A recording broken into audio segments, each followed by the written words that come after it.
Peace and blessings, family. Peace and blessings, brothers and sisters. Let's do a quick audio video check. Everything should be good, but just want to double check that the audio and video is good before we get started.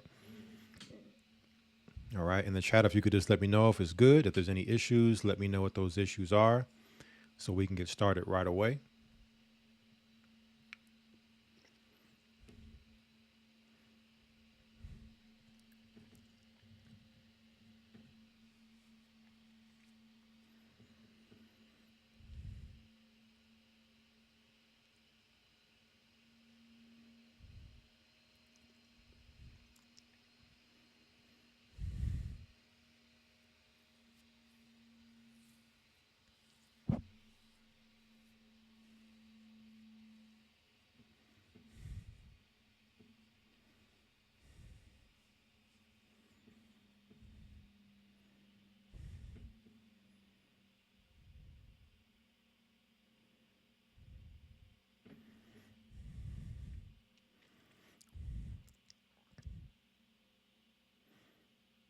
Okay, it looks like the audio is good. Have two saying that it's good, so we'll get started. If there are any issues, let me know, and we'll look to adjust.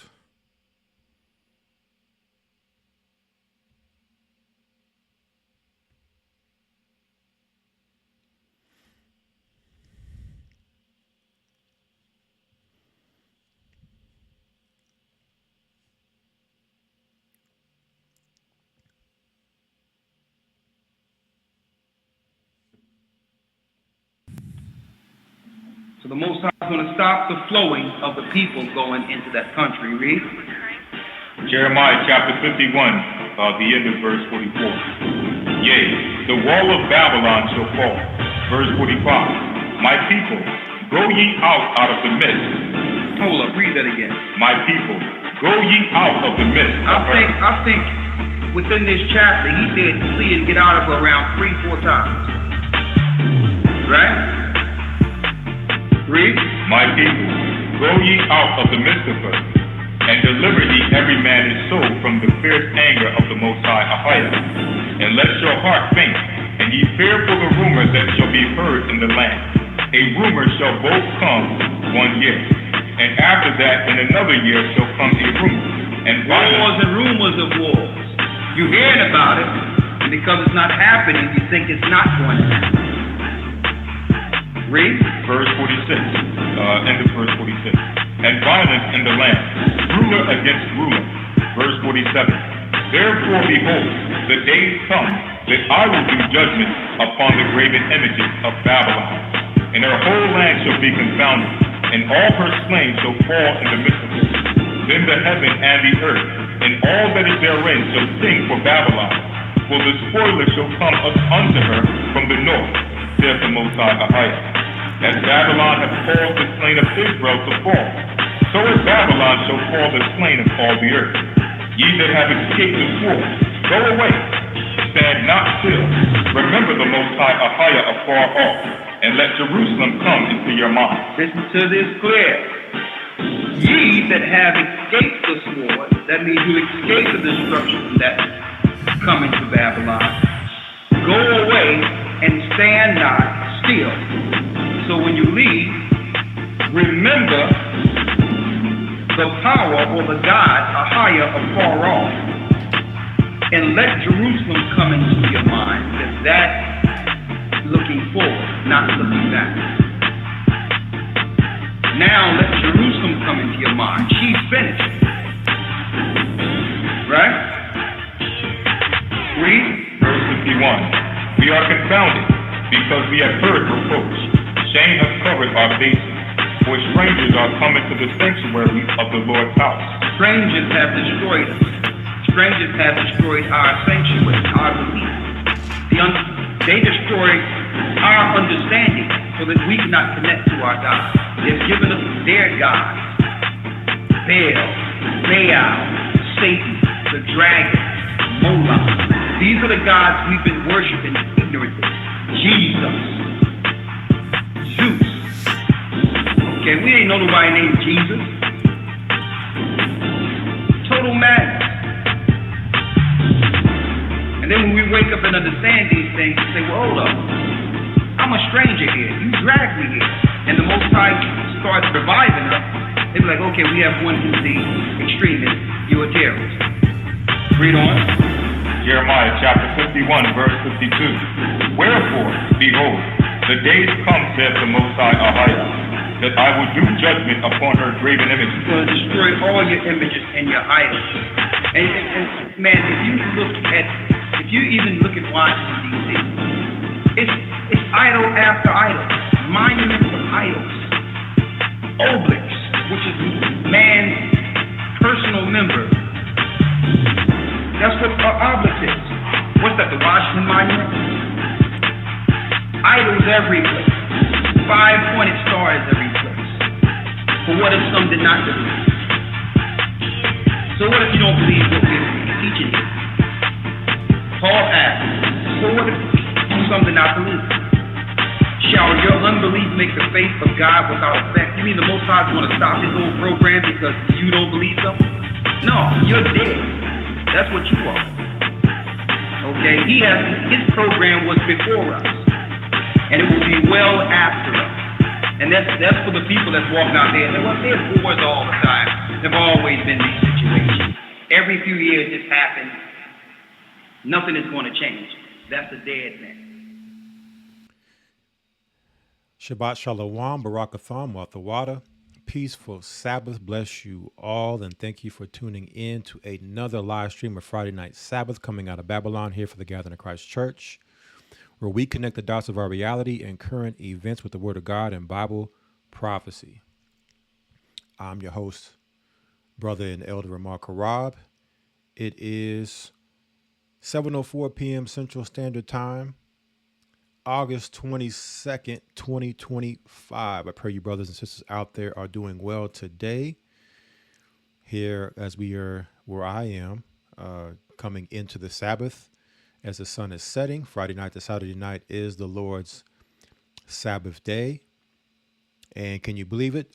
August is almost over, and we are coming close to the Feast of Trumpets. And we are almost to the end of 2025, brothers and sisters. What seemed to have just started yesterday with Trump being inaugurated as the next president, we are almost at the end of the year.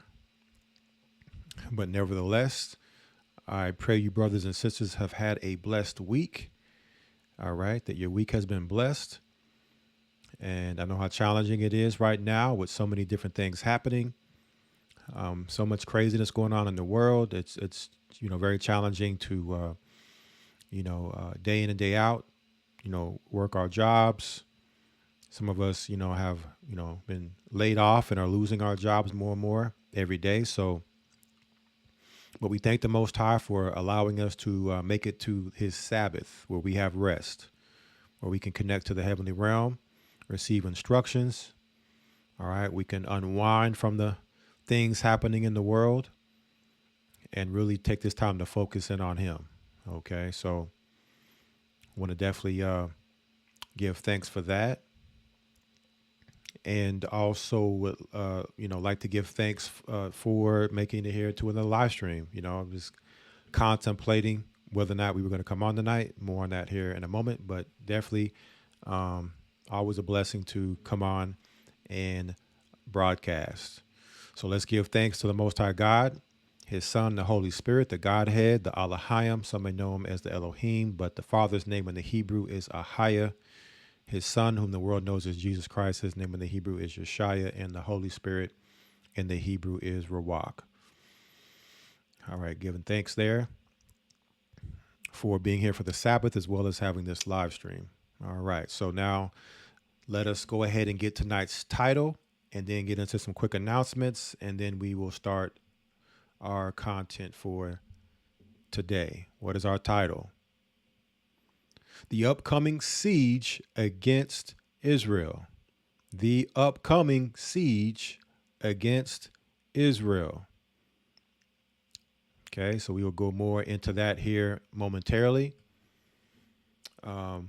Before we do, just want to let everybody know, make sure that you like the video, follow, share it. Make sure that you let people know that we are on live where we are, because we broadcast from many different places. Sometimes not always on Friday night. So let everybody know we are on Rumble. We are GOCC Southwest on Rumble. It can be viewed through any browser on any device. You can also view it through the app, the Rumble app, right? Download it through your device's app store. Some people have issues using Rumble. If you're having issues with the streaming, try the Brave app or the Brave browser through brave.com. You can download that through brave.com, where it actually stops the ads from running, which can cause interruption through your streaming, and as well as your playback. If you were going to watch again and it's not live, you also have the same thing running in the background, and it can, stop up your streaming. So just want brothers and sisters to have a good experience while you're here.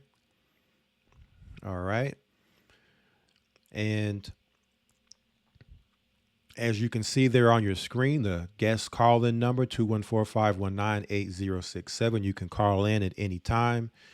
You can text if you have a question, if there's anything you would like to talk about that maybe we don't discuss that you feel like, needs to be brought out. Anything that you may have that you would like to talk about, the call line is there. Toward the end of the stream, we will open it up for calls.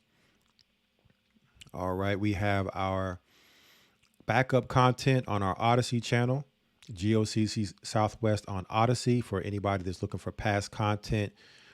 Prior to about a year ago, we just started rumbling about a little over a year ago.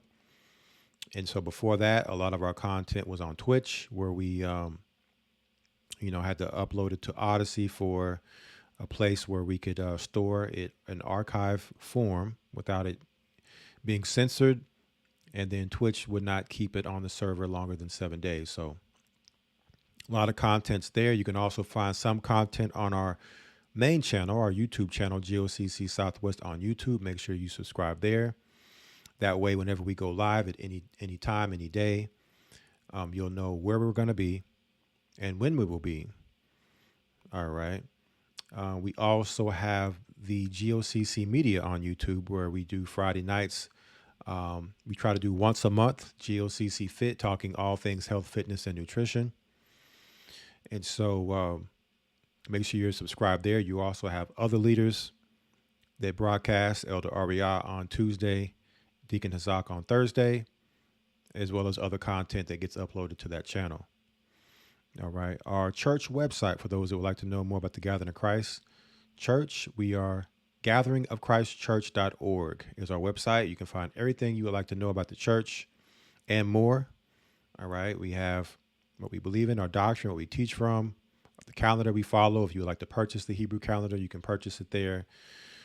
We have the GOCC Network, which is a network of small businesses, entrepreneurs. So if you would like to support the community, the products and services that they offer, definitely check that out there. If you would like to join, you can also inquire about joining there.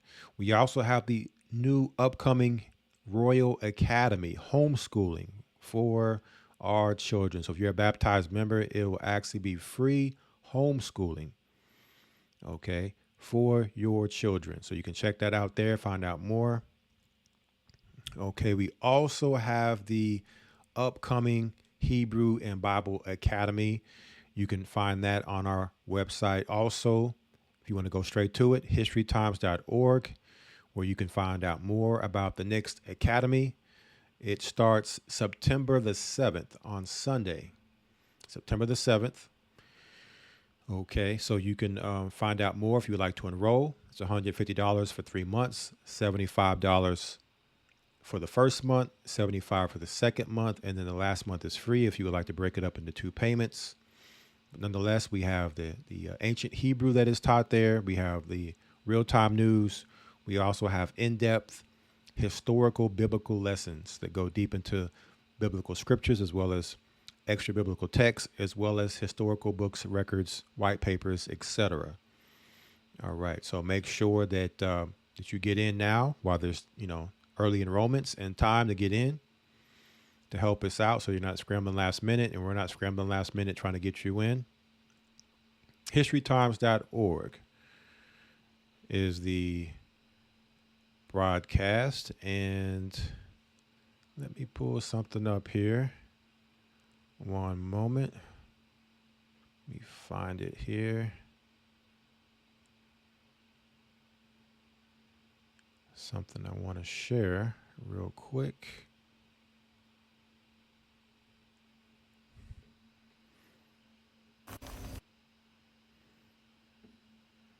All right.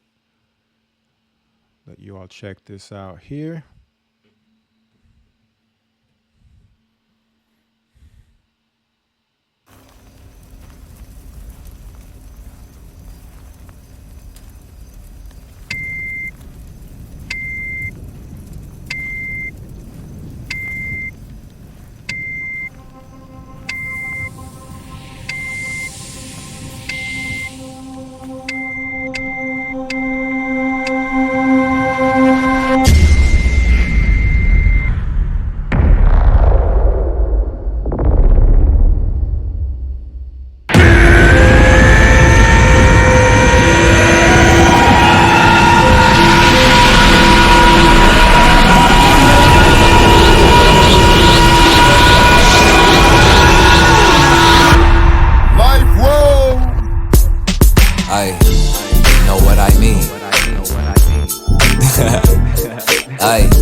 Together, cause building up on sand, baby, know that isn't clever.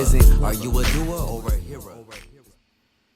Yes, that is Life Row Records coming soon. The album. Stay tuned for that. Definitely want to give a shout out to all my Life Row brothers and sisters over there, right on the row, right, the real row, where there's life. Right, so stay tuned for the upcoming soundtrack, right? The launch of Life Row. All right, so I wanted to make sure I showed that promo there. All right, one more announcement before we get started. For anybody who has any inquiries with RooterDavid.fitness, our store right now is closed because we will be doing some traveling. And so therefore, with the upcoming travels, will not be available to package and ship out any orders, but we'll probably look to open the store back up maybe mid next week. And so that way it just understand that if we open the store up in mid next week, that we will not be able to get any orders out until the following week when we return from our travels. Okay. So just want everybody to understand and know that. I know somebody was inquiring earlier about wanting to get something and it was already closed, but don't want people ordering and we're not able to get their order fulfilled in a good time frame. But so just click to notify me if you would like to find out when the inventory will be back in stock. You'll get an email notification when you put your email address in there. All right, that's RooterDavid.fitness. And thank you for all the brothers and sisters with your support with the business as well as supporting your health. Again, when you start out as a new company, there's a lot of things you got to figure out, a lot of moving pieces. You're getting, everything isn't made by hand by us. So, a lot of the things that we use to keep and store the product in, we don't make those things. And so sometimes, there are some growing pains with just trying to find the right the right people to use for their products, for your products. Okay, so we definitely appreciate everyone's patience throughout the process, and we're here to help work to make sure that whatever it is that you are looking to get, that it is in the best quality that you can find. So we don't deal with low quality as far as even up to the point to where it's delivered to you and the deliverer, and it being done the right way. So I just wanted to make sure everybody knows the latest with rooteddavid.fitness. More on that later. And someone says your volume is down. Let me make sure that the volume is not down. Let me make sure my mic settings are set to the right mic. My volume should be good. So anyone else having low volume issues? Someone says they would like to purchase some tinctures. Travis. So just go to rooteddavid.fitness, and whichever ones you would like to purchase, you can click notify me on the side. Then it'll ask you for your email address. Put your email address in there. And then once we open the store back up, you'll get a notification letting you know it's back in stock. Okay. So we definitely want to assist you with that. But right now, we're not able to ship anything out because everything is shipped out in-house. Handmade products shipped out in-house. So we control most of the process when it comes to producing and packaging. And so because of that, if we're not here, then we cannot fulfill those orders. So we close the shop. Okay. So it looks like everyone else is saying that the sound is good. So the person that's saying that if the volume's down, you probably want to check your settings, audio settings.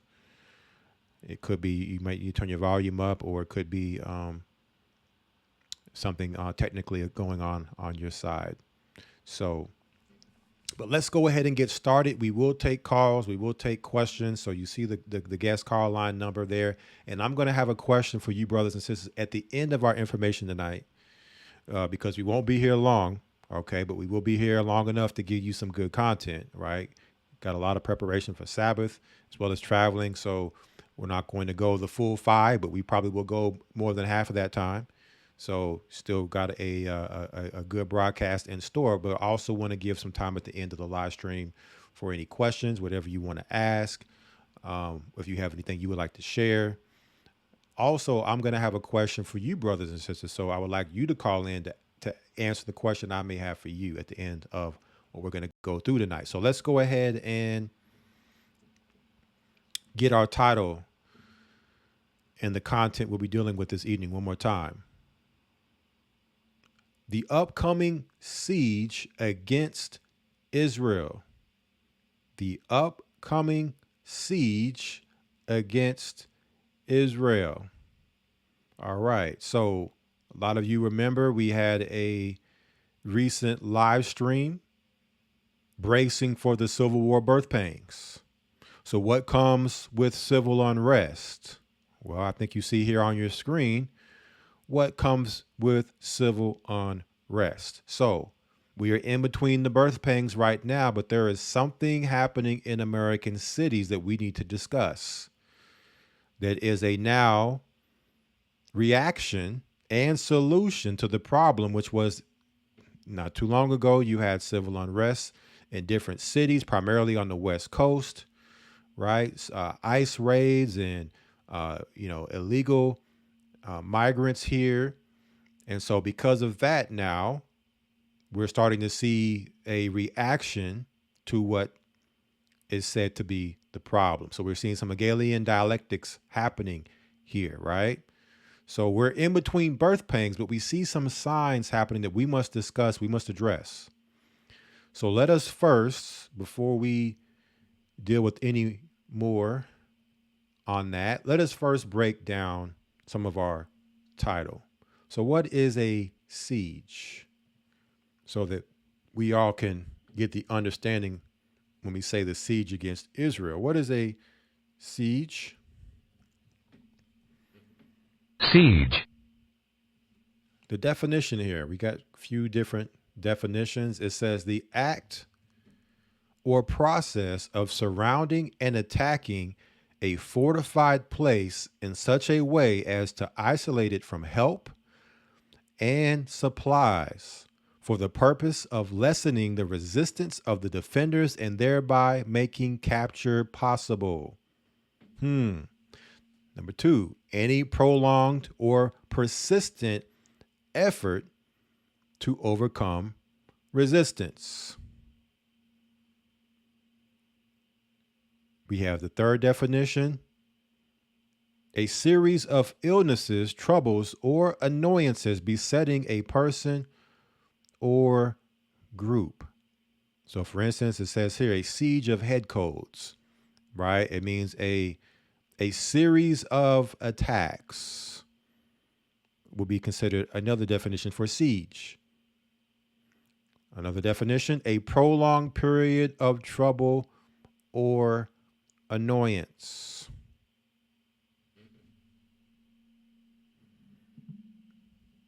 What else do we have? So the other definitions here don't really fit what we're discussing. So just want to deal with what we are focusing in on for this particular context of discussion. Right. So we also have lay siege to besiege. We have synonym study: siege, blockade are terms for prevention of free movement to or from a place during wartime. So we're talking about war here. This is when we see military. Everybody knows when you see military, that's a sign of war. So why are we seeing military building up in our cities? It says siege implies surrounding a city and cutting off its communications, and usually includes direct assaults on its defenses. Blockade is applied more often to naval operations that block all commerce, especially to cut off food and other supplies from defenders. So these are all war tactics, right? When you're talking about sieging and blockading, these are acts of war to get the victory.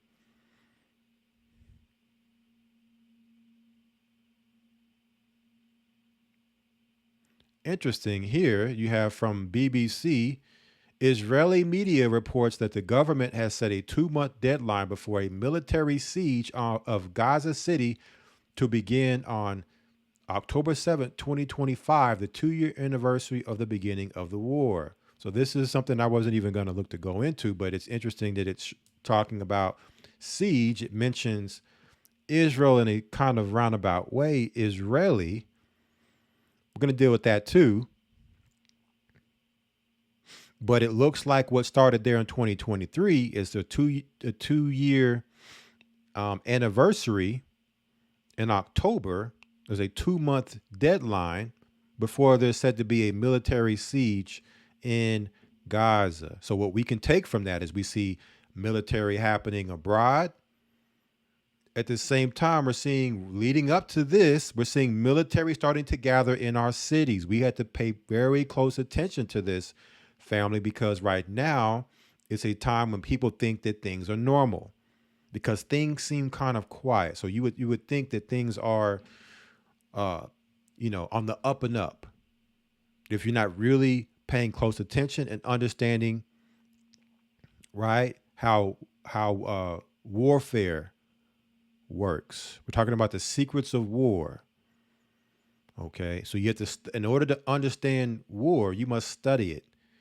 Okay, you must understand who are your enemies. You must study them so you understand their tactics, their strategies. Because if you're not, and you're not identifying these things, you become unsuspecting, and then what happens? You get taken like a thief in the night. Right? So we'll deal with that more here later, but that gives you a pretty good overview of the definition of siege. So let's deal with the siege now. So why do we say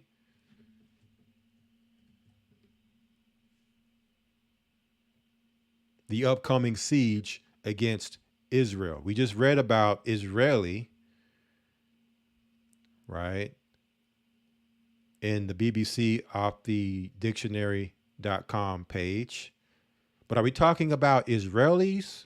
Or are we talking about biblical Israel? There is a very clear distinction there between who the Bible refers to as Israel right? And who the world calls Israelis. So we're dealing with that too. So we're going to first go into some information, and then we'll break down Israel. Now that we've broken down siege, we'll then break down Israel at the end. All right. So we can understand how this siege relates to Israel.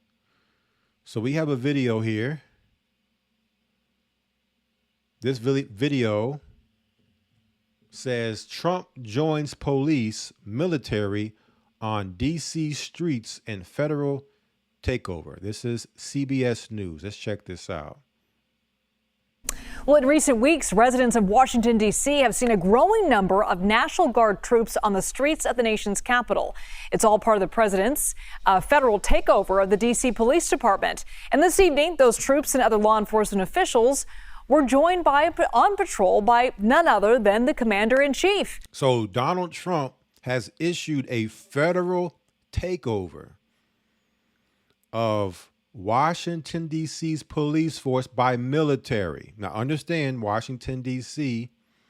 is pretty much its own, the way America's set up, it's like its own company. It's a company within, if you look at America as a company, Washington, D.C. is a company within a company. All right.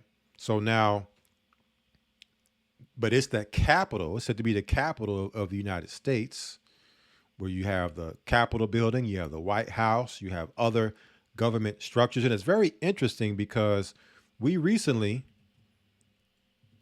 had our live stream, Welcome to New Babylon, where we discussed Washington, D.C. in one of the documentaries, Riddles and Stone, where it discusses a lot of the mysterious secrets of Washington, D.C. that are etched in stone.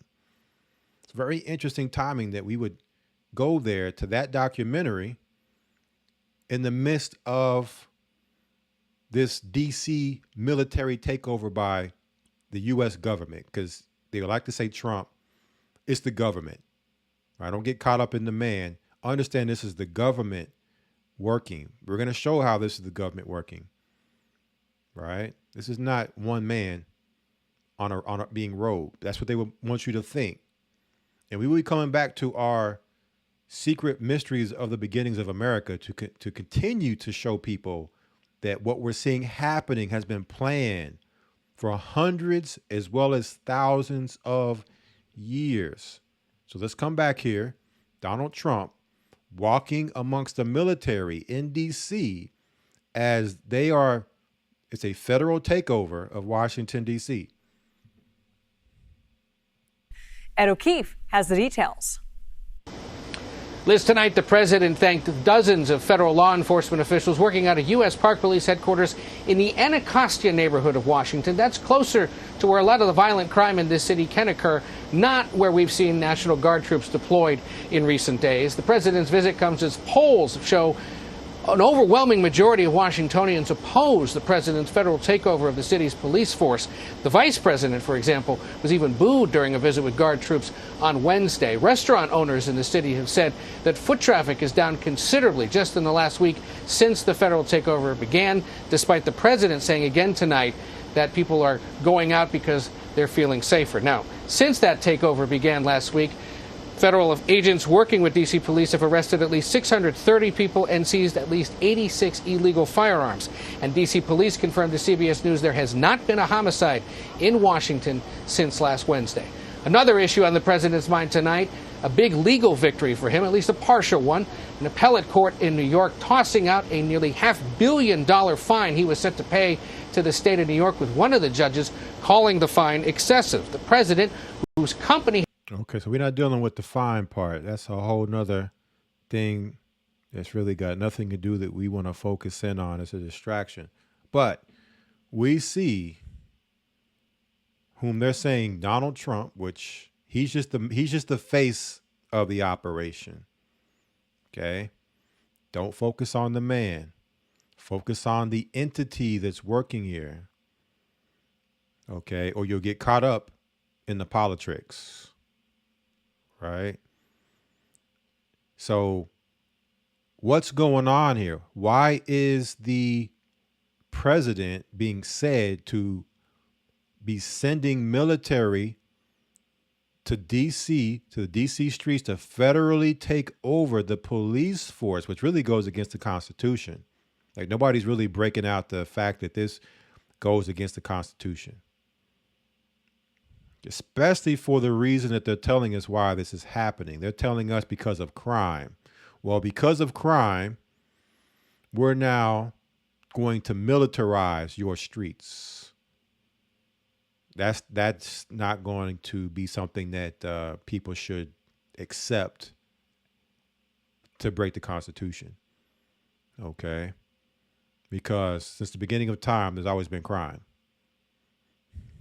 So, and then the place where they're saying that the military is being distributed isn't even the place where all the crime's happening right now. Okay? But let's start to dig deeper in to see what's really going on here. And then we're going to see what the Bible has to say about this so that we don't get caught up in the politics, the narratives, the propaganda, the hearsay, right? The he say, she say. Okay.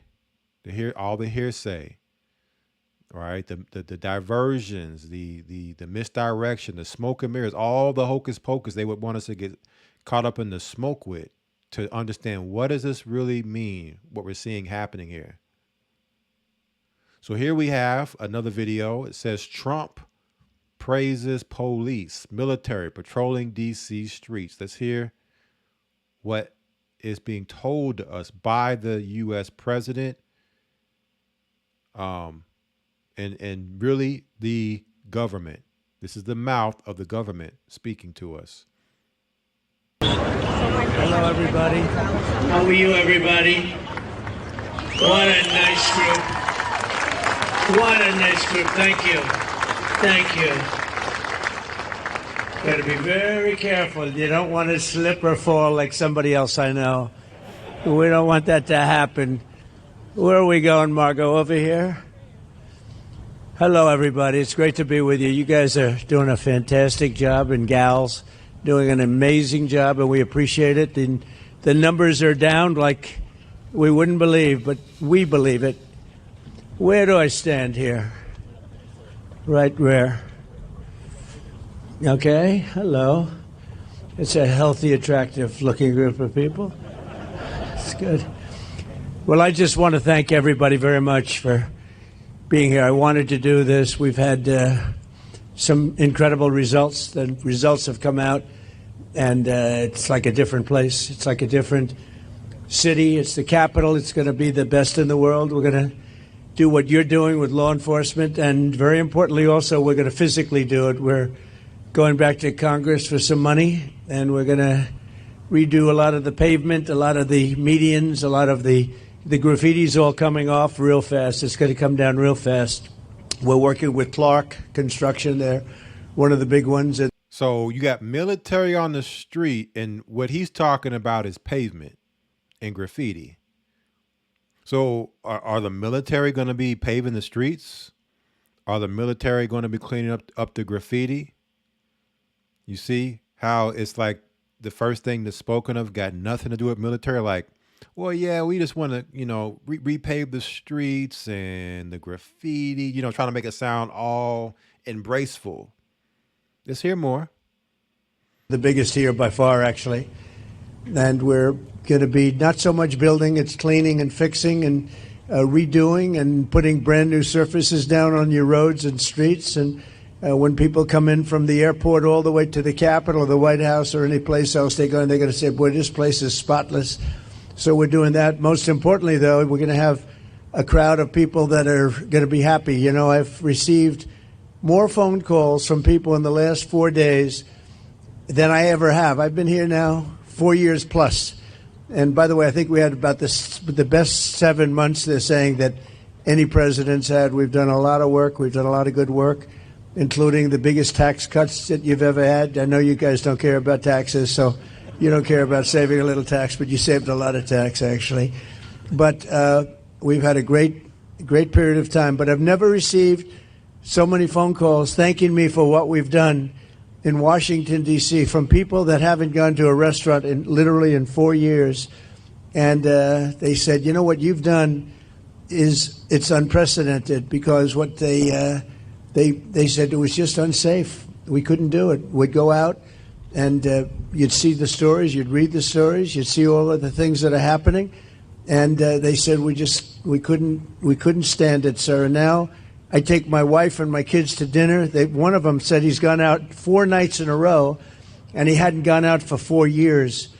So it's a great tribute to you. And when I look at you people, I understand why, because there's no games, right? We're not playing games. We're going to make it safe.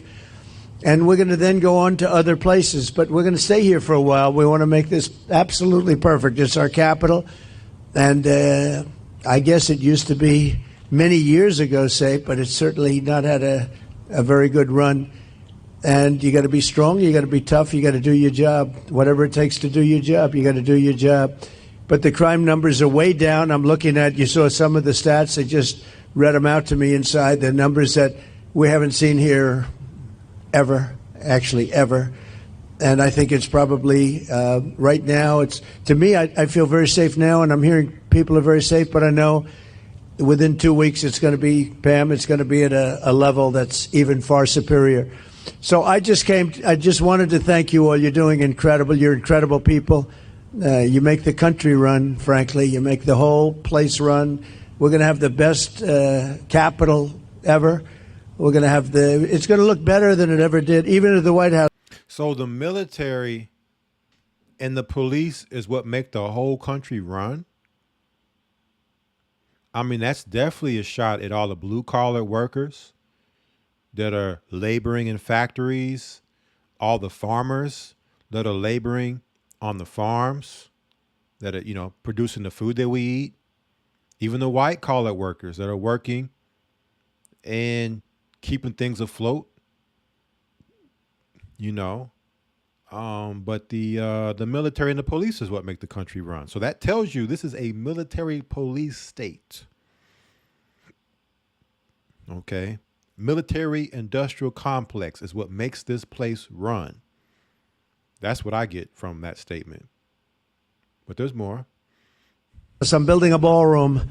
They've been after a ballroom for 150 years, but they never had a real estate guy as a president. You know, I've done a lot of ballrooms, and we're going to make this one the best of them all. But we're doing a real job. As far as the country's concerned, we're respected again. We had a country that was laughed at a year ago. They thought they couldn't understand what was happening, and it's about leadership. But we had a country that was a dead country in many ways. Went to Saudi Arabia. I went to Qatar. I went to UAE. We came back with $5.1 trillion of investment in this country, and we're over 17 trillion. Now, a lot of you don't know what that means, and nobody knows what it means because it's never happened before. In 5 months, because really it's a 5-month, even though we're here 7, but we started 5 months ago in terms of investment, and we have, because they see what's happened to our country, we're going to be over 17 trillion with a T, dollars of investment. There's never been anything close. If we did 1 trillion in a year, and we're talking about over a 5-month period, maybe 6 months if you look at it, but over $17 trillion. We're building plants, auto plants, AI plants, all sorts of plants all over. AI plants, right? All sorts of plants all over the place. And that's one of the big discussions that should be being had right now. Now, of course, we've had these discussions on our live streams.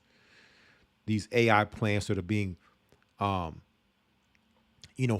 of acres of land that these plants are taking up, all the electricity and water that is used to fuel these AI plants. And what does that mean for us as people with this, this huge investing into AI? I think we're seeing the ripple effects, the beginning birth pangs of how that's affecting people when it comes to the economy and jobs, right? Job loss, pay cuts, unemployment, being phased out. the country. I'm giving them the right. Lee Zeldin's done a fantastic job. We give them the right to build electric plants. They become almost like a public utility because we have old grids. We have a lot of stuff that's old. We wouldn't be able to compete with China AI. And now, See, he said we have a lot of old grids. Okay, so now we're talking about the grid, right? What is the grid? Well, you have different types of grid. You got the power grid. Okay. You have the transportation grid. You have the surveillance grid. But basically, you know, where the cities are is the grid. And look how he's trying to make it sound like, oh, well, we need to upgrade our grids because, you know, we need better electrical efficiency. But then he goes right into talking about competing with China's AI. So they're telling you that the grid that they're looking to upgrade to is an AI grid. They have to have the grid capable of handling and running the AI. So what happens when the people start to push back and don't want these things? Well, you're seeing it right in front of you. A military federalized takeover. So if the people would think to try to get out of pocket with the government, with Uncle Sam, you'll be met and neutralized quick with force. But let's keep going. Let's hear that again.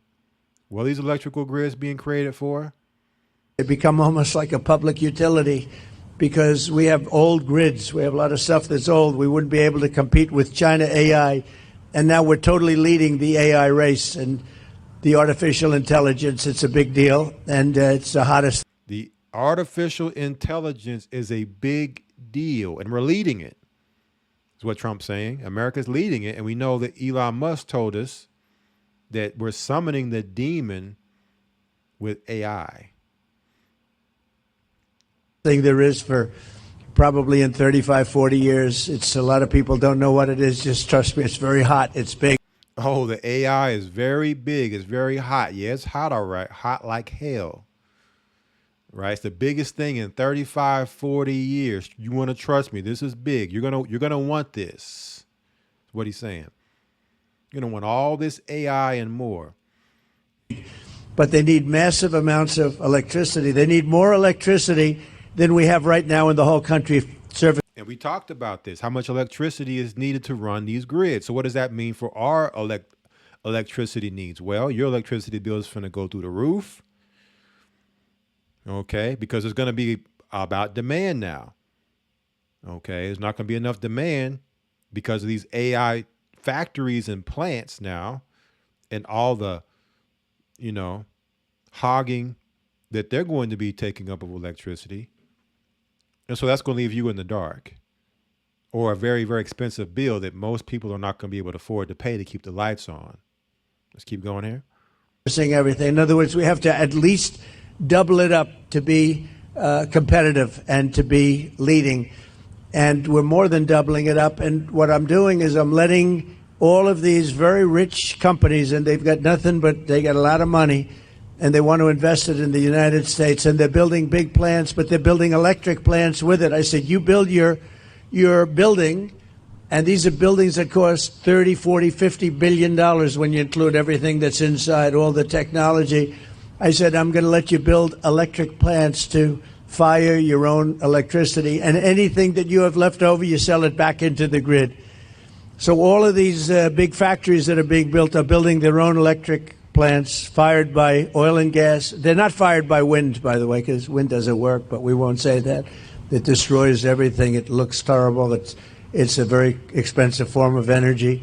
And we're not doing wind. We're going back to fossil fuel. I hope not too many of you people are going to be upset, but we have to go back to what works. We can't be foolish. But we're building massive electric plants all over the country. The companies are building, and then they sell it back into the grid. But we're building numbers that nobody's ever seen. We're auto plants. We have many auto plants going up, whereas during the last 4 years, as you know, we had like none. People weren't investing here. So where they weren't investing and they were leaving. But I just finished by saying this. So I was with the King of Saudi Arabia. I was with all of the NATO leaders a couple of weeks ago, and they are putting up not 2%, but 5%. They said 5% of GDP, that's a lot of money. They'll have trillions of dollars put up. They were putting up 2, but they weren't paying it. Now they're putting up 5, and they're all paying it. And they all said the same thing. They said, 1 year ago, your country was dead. We never thought it was coming back.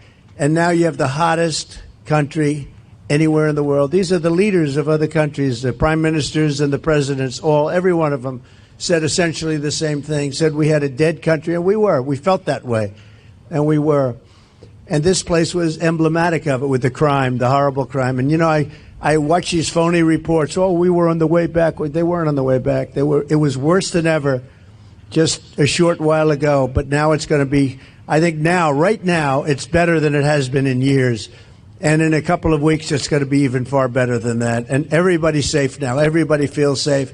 And they're all coming in. And people are now coming in. They're making reservations to come in. They want to be in Washington, D.C. One of the things we're going to be redoing is your parks. I'm very good at grass because I have a lot of golf courses all over the place. I know more about grass than any human being, I think, anywhere in the world.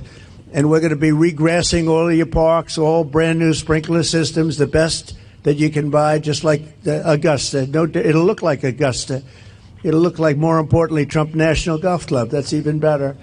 But we're going to have all brand new, beautiful grass. Like everything else, grass has a life. Do you know that? Grass has a life. We have a life, and grass has a life. And the grass here died about 40 years ago. So we're going to be rebuilding all of your parks, and it's going to happen fast. It's going to go up like a miracle. So you do the job on safety, and I'll get this place fixed up physically, and we're going to be so proud of it at the end of 6 months. But let's say at the end of a year, this place will be maxed out in terms of beauty. You'll have all new surfaces. You'll have all new medians. Everything's going to look beautiful. A lot of your signs are going to be taken down. They've been up for 40 years. They look like hell. They're barely standing up. They're falling off their holders.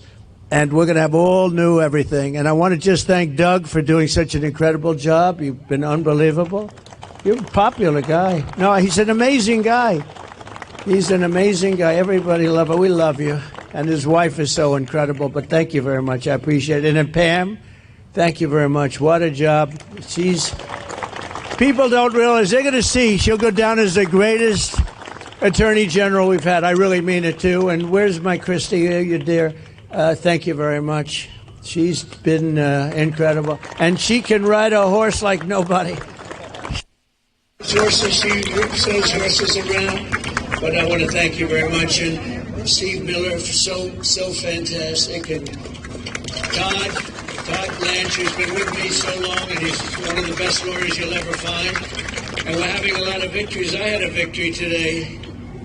They stole $550 million from me with a fake case, and it was overturned. They said this was a fake case. It's a terrible thing, but that's a nice victory, I mean, it's not bad. We all have our limits, but this was a terrible thing that done. It was a witch hunt, and I've had more witch hunts than any human being, I think, in history. And here we are, we're the president of the United States, so it didn't work out too well for them, but maybe now it's turned a little bit. These are very dishonest people. We have to fight. We have to win because we have to win.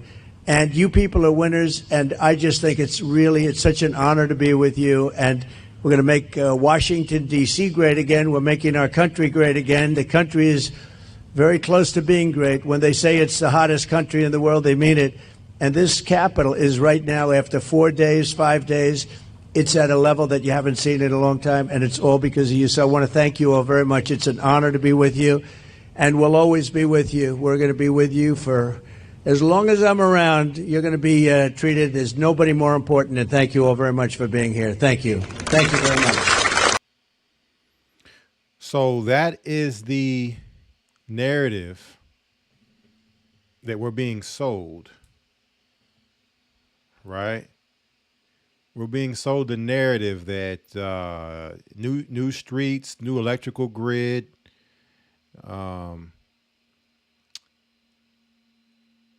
AI plants, and all of that.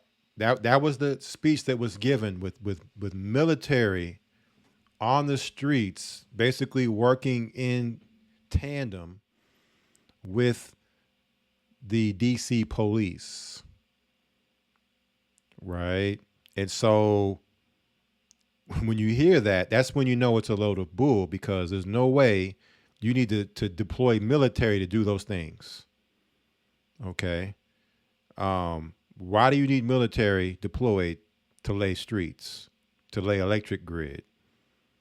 You see, so nothing really addressed about what's going on with all this military presence, starting in DC, but said to be, start happening in other cities across the United States. So let's keep going. Taking a look here, we have Fox News now reporting. Got some different reports here. Trump will join DC National Guard on patrol tonight. So now the president's getting in on patrolling. Okay. What is up with all this? Let's see. Back here on Live Now from Fox, 1249 on the East Coast and 949 on the West Coast. My name is Josh Breslow, and I'm here to bring you all of your top stories, live events, and breaking news. And I do want to get you right to this live look that we do have coming in outside of Union Station here as we continue to follow breaking news involving the National Guard in D.C. Now, again, this is a live look showing the National Guard troops stationed outside of Union Station. This comes, of course, after the White House said the number of troops in the nation's capital would ramp up and federal officers would be on the streets around the clock. Now, to that breaking news, we do have a post right here from a Fox News contributor. So military presence is ramping up, and the police presence of patrolling is going to be around the clock.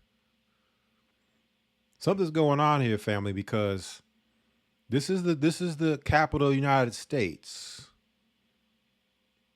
Okay. It sounds to me like they're preparing for something. And they want you to get acclimated to the presence as they build up for whatever they're preparing for. Okay, so that way you can get cozy and snug, rubbing shoulders with military in your cities, starting with Washington, D.C., the capital, which you're thinking, okay, the president, the government, this is the seat. And so you have to make sure that it is protected first and foremost. All right. Let's see here. As he says breaking, President Trump will be going out, quote, on patrol with D.C. law enforcement and National Guard tonight, per Todd Starnes. This is actually part of a news conference or interview that happened between President Trump and Todd Starnes there on Newsmax. He said, get your popcorn ready. Trump wants a firsthand look at how well the crime cleanup is going. I can't wait. As we get live images of that, no question, we are going to make sure to bring that to you here on Live Now from Fox. Again, a live look outside of Union Station, as we're also getting daily updates coming in from officials about the number of arrests that have been made.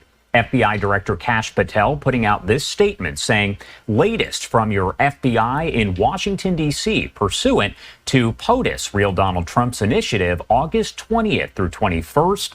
FBI joined federal partners in 31 more arrests last night, 6 illegal firearm recoveries, 7 drug seizures, charges including theft, assault with a deadly weapon, drug offenses, assault on officer, unlawful entry, and more in total. Law enforcement has made 630 arrests since the operation started. This is a team effort around the clock to get it done, and your capital city is safer every day because of it. More to come. Again, that information coming in from FBI Director Kash Patel, giving an update on the number of arrests that have been made so far. Again, we do have this live look outside of Union Station where we actually heard from Vice President J.D. Vance just yesterday. I do want to let you know that we are awaiting comments from him in Georgia today. We should see those coming up here in the next little bit. We'll make sure to bring those to you on. So not only do you have the fact that D.C. is the capital of the United States, home of government, you have that on one hand. On the other hand, we have to look at the fact that Washington, D.C. is predominantly a black city. Two things we really have to examine there with this military presence. Let's keep going. So we have an article here. 6 Republican-led states sends National Guard troops to D.C. as Trump continues law enforcement takeover. So now states are sending their National Guard troops to D.C. So that means that their troops are not in their state. They're in D.C. with this law enforcement takeover where you're going to eventually phase out police and have what? In its place, military. Now check out here. What do we have? Speaking of blacks, predominantly making up DC.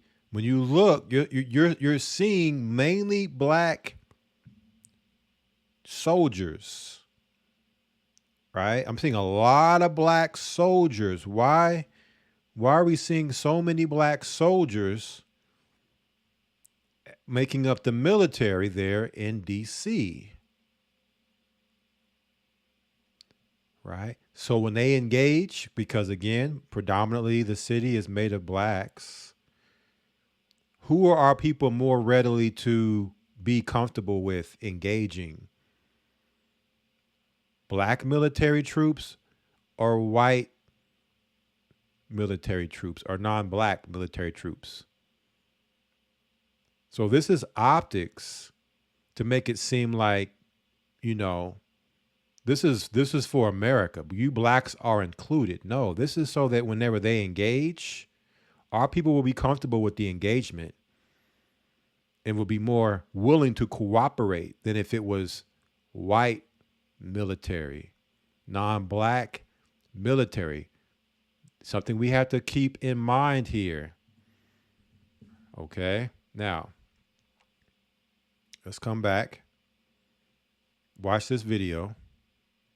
Hundreds of National Guard troops that are flowing into the nation's capital. That's following the help from several Republican-led states that are aiding President Trump's show of force. We've heard from governors in 6 states, West Virginia, Mississippi, Ohio, Tennessee, South Carolina, and Louisiana. Look, you got 4 black women. Like every time I look up, all I see are black troops. They have all agreed to deploy state National Guard troops to join the 800 D.C. troops that have already been activated by President Trump. And the video shows Guard troops now helping law enforcement at 10 different metro stations in D.C.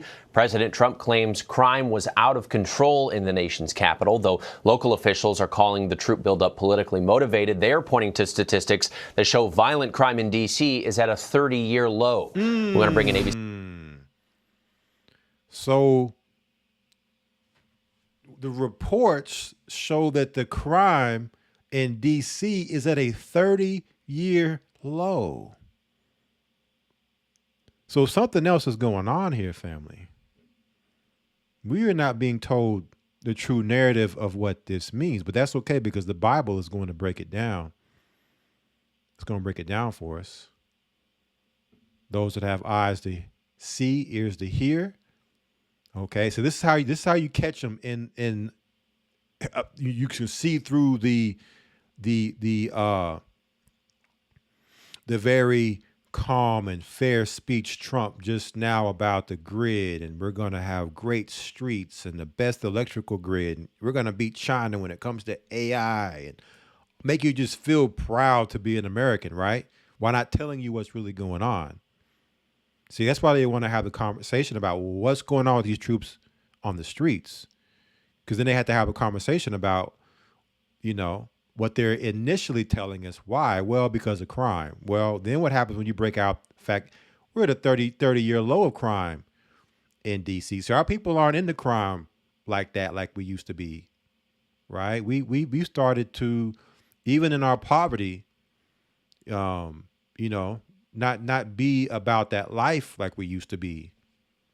And so their actual project, notice how we live in the projects, their project on us to keep us criminals. The jails are emptying out, where there's not as many people in the prisons.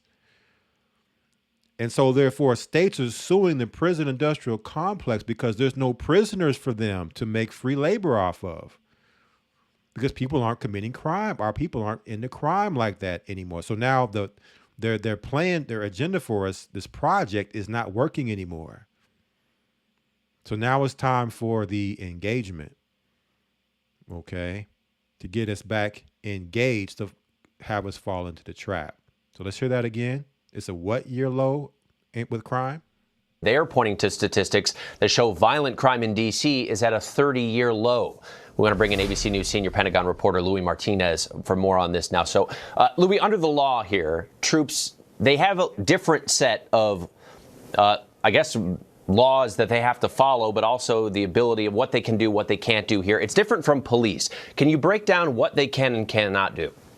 No, that's right, Trevor. Right now, the National Guardsmen who are on duty inside the nation's capital essentially do not have law enforcement authority. So that is what they're doing right now, is they're providing support to law enforcement officials now. And one of the things that you're noticing in this imagery of all of these National Guardsmen at the nation's national monuments area is that they are unarmed. Now, we have from sources that the expectation is that over in coming days, they will be armed. Now, the question then becomes, for what purpose? They, of course, have the right of self-defense. So right now they come in, see how they send them in as a Trojan horse? Oh, they're unarmed.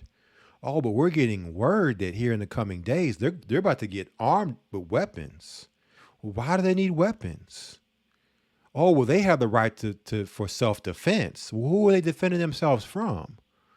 What are they preparing to defend themselves against in the streets?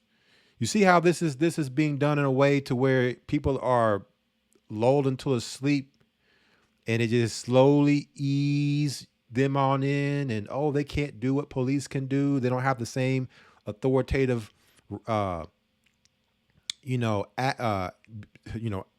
make the same authoritative actions that police can do, right? But this is a takeover, which means a replacement. So you mean to tell me if something were to happen, a crime there, what, the military is just going to stand there? What, they're going to run off and hide? You mean, so trust me, there are weapons close by that if need be, they would acquire.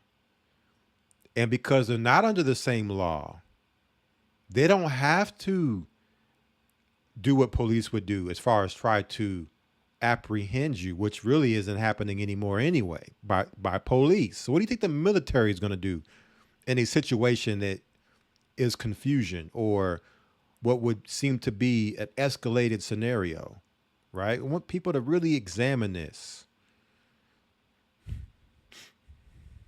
But potentially maybe some kind of new mission that might require the use of arms. But again, currently not armed. They would require a new mission that would, there may be a new mission that would require the use of arms. What kind of mission is that?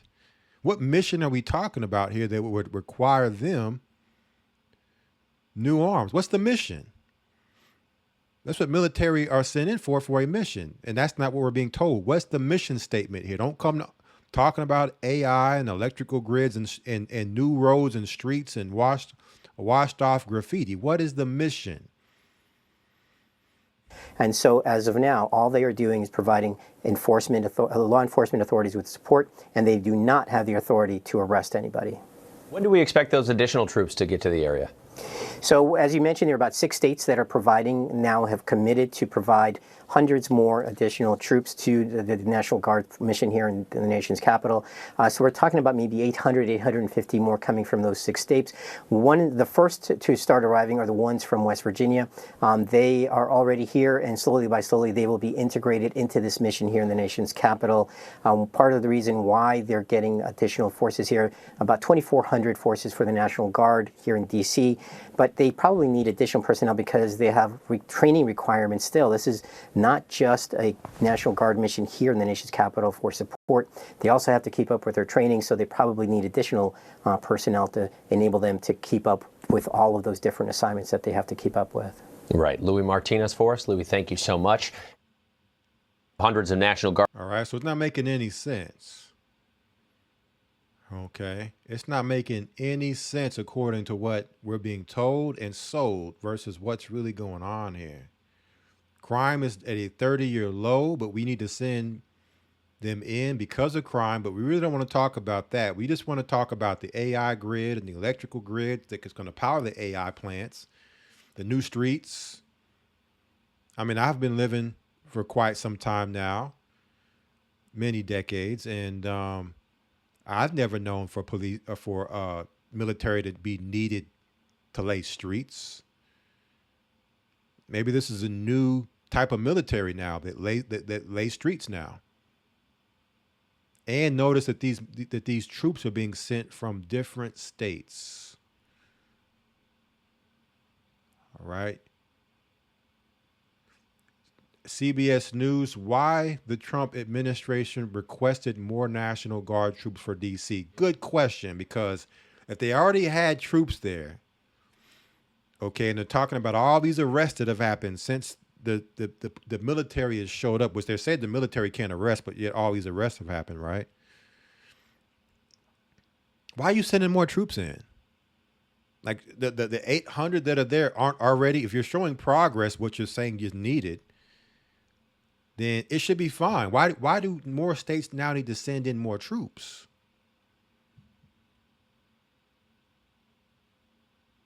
Something smells of the pits of hell here. No pun intended. Let's see if we can get some answers to why the Trump administration is requesting more National Guard troops for D.C. here. Governors from West Virginia, South Carolina, and Ohio, they are dispatching members of their National Guard to Washington, D.C. after President Trump declared what he calls a public safety emergency. They're cracking down on crime and homelessness in our nation's capital. Public safety emergency. So a 30-year low of crime is all of a sudden is what they declare a public safety emergency. Oh, and they're cracking down on homelessness. So that's a crime now, I guess, too, to crack down on people who are homeless. Now, I saw a statistic the other day about this with how much money they're spending every day to have the military deployed. Do you know to take that same money and apply it to the homeless so that they could have place to stay as well as food would be like 1/5 to 1/10 of the cost? So why not just take that money instead of deploying these troops, use it to house the homeless in homeless shelters and feed them and help them out, give them some jobs they can work? No, we're going to spend 10 times the amount of money to send military to deal with the homeless, right? The military need to be cleared off. The homeless need to be cleared out by military, right? So I think it's all starting to come out here that this is about to turn ugly. It's just the people just are so busy, preoccupied, and sleep right now that by the time they wake up to what's going on, it's going to be too late. The military is already going to be in place. Laws are already going to be in place. Right? The infrastructure they're talking about setting up is already going to be in place. Over the weekend, protesters hit the streets to push back. CBS News Pentagon reporter Eleanor Watson is live with us now from the Pentagon. So let's start here. Paint a picture for our viewers of what D.C. looks like for somebody who is out just getting their morning coffee. Well, Reed, it really depends on where you are, because at least for the National Guard, they're primarily located at landmarks associated with postcards you might receive from the Capitol and not in the neighborhoods where there are reports of crime. There are hundreds of members of the D.C. National Guard and some of their military vehicles at Union Station, where visitors coming into D.C. arrive, and along the National Mall between the Washington Monument and the Lincoln Memorial, primarily a destination for tourists. Their presence, though, there are about 800 members of the D.C. National Guard activated, and their presence will almost double in the coming days as those governors from West Virginia, Ohio, and South Carolina in total are sending about 700 more guardsmen to add to what essentially is, as of right now, a presidential show of force in the Capitol. Well, there is that criticism that you referenced here that Right now, this is a presidential show of force. So basically, the president, which is only a mouthpiece of government, whom we know the Bible refers to as a beast, a mouthpiece of the beast. This is the beast flexing its power, okay, and maneuvering and positioning itself for something. These troops really aren't even in areas where crime is a major problem. What's the reaction to that criticism? The troops are in areas where crime really isn't even a problem. So not only is it a 30-year low of crime, we're being told the military is being dispatched because of crime, and they're not even going to places to where the high areas of crime are. Okay, so what do we call that? We call that one big lie. Okay, we're being told one big lie. So what is the response to that people are having because of these lies? Last week, Reed, when the Pentagon, when it was pointed out that the National Mall, where those monuments are, is not a source of spikes in crime data, the Pentagon said that the presence there is meant to act as a deterrent, to discourage anyone from conducting crimes. And right now, that's all they're really ordered to do as this intimidation factor, because they're not making arrests and they are not, as of right now, armed with weapons. But their mission could slide, could change, could adjust as this crackdown on the Capitol enters its second week this week. That is an expensive deterrent. Much more ahead on CBS News as we ask questions about the cost of this and really that question that you raised about whether they can even do arrests. An expensive deterrent. These are expensive solutions, family, to deal with the homeless there, as well as criminals and crime that aren't even committing crimes in areas where crimes aren't said to have happened. Oh, they're just there as a deterrent. They need to deter the thought that there was ever going to be a crime in places where crimes don't happen. Okay. Let's keep going here. What do we have? DC bombshell. Is Trump about to take over other crumbling American cities? Well, President Trump took control of Washington, D.C., and the police on Monday using Section 740 of the D.C. Home Rule Act. He says because there is so much crime, bloodshed, bedlam, and squalor in the Capitol. Now, the White House released this fact sheet to show that crime is anything but safe in D.C. Now, many are saying that these are inflated statistics, but it's hard to know for sure because the FBI switched crime reporting statistic methods in 2024. So we literally cannot compare apples to apples. Under the Biden administration, the FBI began using the National Incident-Based Reporting System, or NIBRS, which replaced the old system, which would only record the most serious of the crimes. So, for instance, if someone was sexually assaulted and then murdered, only the murder will go on the log. But now we're counting both things, the assault and the murder. So it stands to reason it would seem there's more because we're actually counting things now. Still, you see that? So before now, they weren't counting a lot of the crimes. And now with the new database, these crimes that weren't being counted are now being counted. So they'll say, see, crime is up now. No, context matters. You cannot compare before because you weren't counting these crimes. So now that you're adding these crimes to be counted, you can't say the numbers are now inflated. You would still have to compare the crimes you were counting before and the crimes that you're counting now that you've added. You would have to take those away and only compare the crimes that are counted then, before, and now, and then compare to say whether or not those crimes are up or not. Right? So this is very problematic, what's happening here, to justify this military presence in Washington, D.C. Most people agree that D.C. isn't this postcard image of a safe and beautiful city. And so the question is, how do we rein it in? There actually is precedence for this, for successful aggressive intervention using the National Guard and federal law enforcement.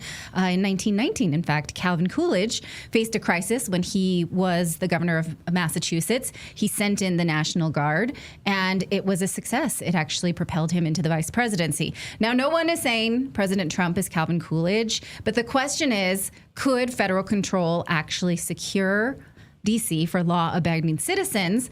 But if this works, does this become a template for the federal government to do this in every crime-ridden city, Chicago, L.A., all the way on down the line? And would that spark a constitutional crisis over states' rights? Well, our next guest is a former New York Police Department lieutenant. John Macri says this is not a good idea because you may like the idea under one person, but what happens when we get a new president? Would you like AOC to be in charge, for instance? That's a terrifying prospect, and we have to think about this from all angles. So thank you, sir, for joining us. It's a pleasure to have you.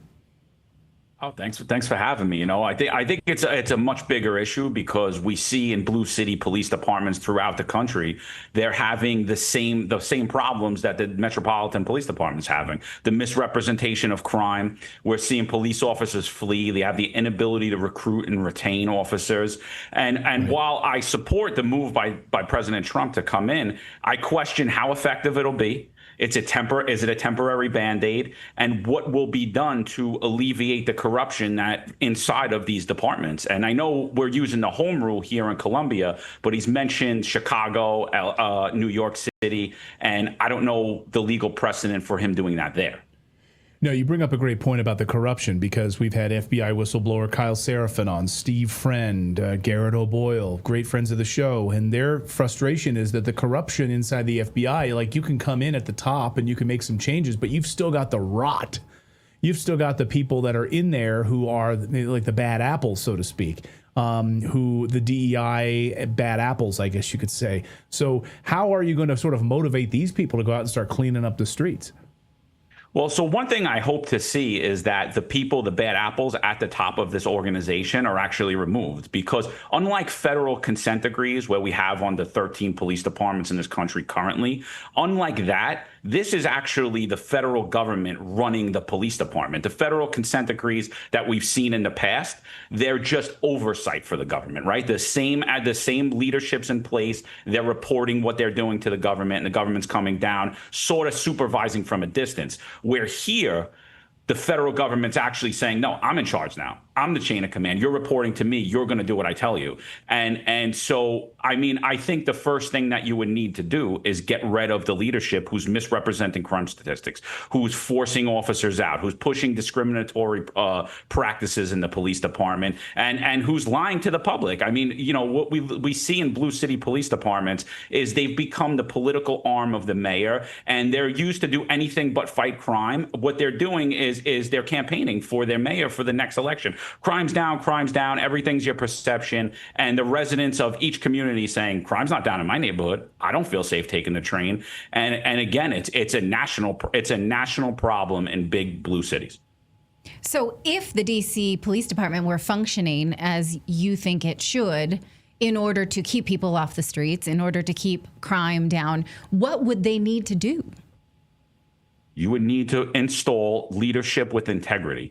You would need to empower the police officers to be able to do their job. So, you know, the police officers always get a bad rap for, the misreporting of crime, right? And we've had the Metropolitan Police Union head come out bravely and say that the chiefs at the top of this department are telling the rank and file officers and sergeants and lieutenants, you're not going to report these crimes. Any major crime that happens, violent crime, they're showing up on the scene and having these officers change that report. Now, if you're not removing that leadership, you know, that rot stays there, right? And we're not able to fix the problem if we don't know what's happening. If everyone's telling us crime's down and we're not properly taking in the amount of robberies that are happening, the amount of violent assaults that are happening, how could we properly deploy resources and go out and build criminal patterns and go out and arrest the individuals that are committing this crime? You can't. It's basically like the blind leading the blind. And by doing such that, by putting in leadership with integrity, and empowering them to tell the truth, fight the actual crime that's out there. And this will send a message to the rank and file officers that they're supported, that they're wanted. This will help police departments like Washington, D.C. and the NYPD to recruit officers, to retain officers with experience. But right now, we're chasing any officers that are God-fearing and abide by the Constitution. We're chasing them out of law enforcement in all of these blue cities, particularly in Washington, D.C., New York City, Chicago. Hallelujah. Hallelujah. But what about the courts? I mean, you heard Judge Jeanine Pirro, my old colleague at Fox. Now she's it's funny how many people from Fox end up like working in the administration. But anyway, there she is. And, you know, she's got to deal with the laws. She's got to deal with the court system on top of this. And someone just brought up a great point. And, you know, is Trump going to take over the judiciary too? Because, you know, you get somebody arrested, they go through the process, and then they just wind right back up on the streets again. That's What a do good point. What do you do about that?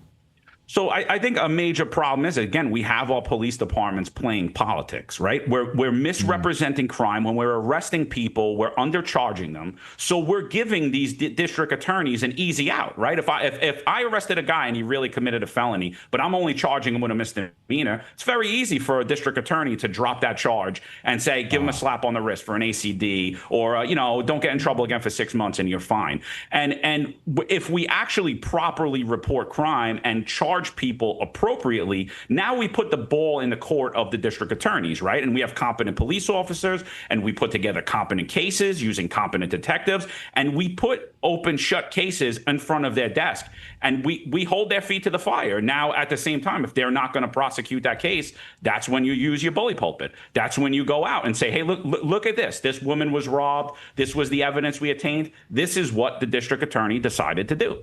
But instead, what we're doing is we're playing politics for the mayor, who usually aligns with the woke district attorney in the blue cities. And I mean, we've seen that throughout the country. You know, Eric Adams, me and Alvin Bragg are one and the same, you know, and it's, you know, you constantly hear it, our partners in the DA's office, and they're anything but that. And so we're again, they're using our officers as political pawns, and they're using the crime numbers and the dumbing down of crime statistics to actually help the woke district attorneys to be able to drop that case without it being an issue. Free speech is under attack, but Rumble refuses to back down on this. We've always believed in empowering voices, no matter how unpopular. And now we're just use that code redacted. Now, what is your response to liberals who say this is not compassionate? Criminals deserve to be treated like humans. Homeless people should not be stigmatized. I think that might have been my response when I was liberal, but now my heart bleeds for the victims, for law-abiding victims who have to live in these hellish neighborhoods, who get preyed upon. It's not, you know, the liberals who live in gated communities. It's poor, underprivileged people who get preyed upon. And one of the more eye-opening experiences that I had was reading San Francisco by Michael Schellenberger, who said these homeless people, they want to be taken in and rehabilitated. Who wants to live like this? Who wants to live on the street with a rat chewing on your earlobe right. every Is night? that compassionate to just leave them there? So there has to be some solution. What's your response to this sort of, oh, this is not compassionate, this is mean? You know, most of the things that we're seeing in these big blue cities is that there is no compassion coming from the government, right? From the politicians, because we're leaving people out on the streets to die. We're spending billions of dollars for the mentally ill, but somehow it never trickles down to the mentally ill. And when you go out in the homeless populations throughout this country, I mean, we have homeless that commit crimes during the winter to be arrested so that they could go to jail, so that they could survive the winter in jail with food and warmth.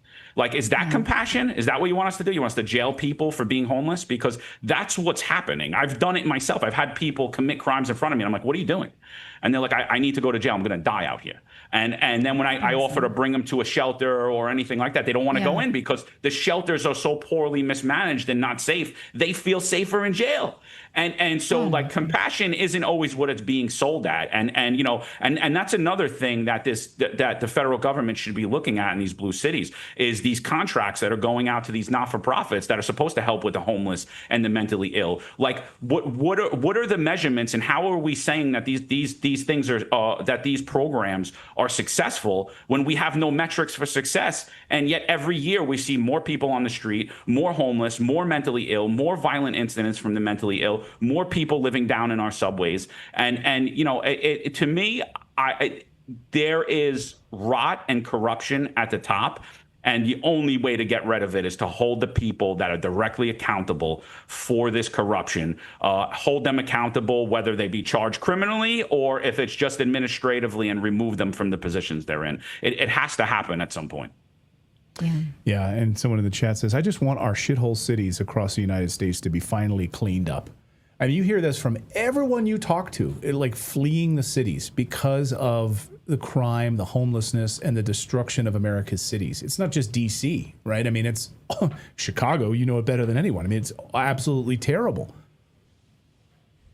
Yeah, I mean, and again, they all follow the same blueprint. They all follow the same playbook. If you look at, you see Brandon Johnson, he's touting crimes down, shootings are down, right? And it just happens to correlate with Chicago pulling down shot spotters in Chicago. The equipment that would go off every time a gunshot goes off. When you look at New York City, they're touting historic numbers, shootings are down. Meanwhile, we had 15 shootings over the weekend. And the shot spotters in all of the violent neighborhoods, all the cops there, they're consistently telling me, they're like, dude, I haven't heard a shot spotter in a year. I don't know what happened to it. I don't know. They don't go off. We don't get the 911 calls. And guess what? Shootings miraculously go down. And it's the same programs. It's the same DEI stuff that comes in our police departments. And they literally move and talk in lockstep. If you listen to Brandon Johnson, or you listen to Eric Adams, or you listen to Ross Barker, it's always the same thing. Mario Bowser, they literally following a blueprint of destruction and playing politics, and they're using their appointed police department heads to be their puppets, to be their talking head. They're like, no, crime's down. It's just your perception. Shootings are actually down. You're safe here. It's just the media. It's just those right-wing media that's pushing all this out. Don't listen to those people. And people are like, well, I don't feel safe, And they call those shot spotters that like listen to the gunshots, they call them racist. Yeah. Just like, I have one more question. Is there any chance that this works? What if it works? Then what happens? Absolutely. Then I think then the question is, how do you do this in a Chicago? How do you do this in a New York? The District of Columbia is its own unique entity. So I think legally that's the question. I haven't found it. I was actually kind of curious on how that would be done. But if it works, it could be a blueprint that we should utilize. Because again, the issues that are in Washington, D.C. has a spotlight over it right now. But you can move that spotlight to New York. You can move it to Chicago. You can move it to LA. You can move it to Boston. You can move it across any major blue city police department. Wherever there's a mayor who appoints a police commissioner and that police head is not accountable to the citizens of New York or to the Constitution of the United States of America, you're seeing this play out. So we might be highlighting Washington, D.C. today. It should be a highlight across this nation and fix police departments throughout this country. Right. Fleeing the cities. What a very interesting concept there. All right. And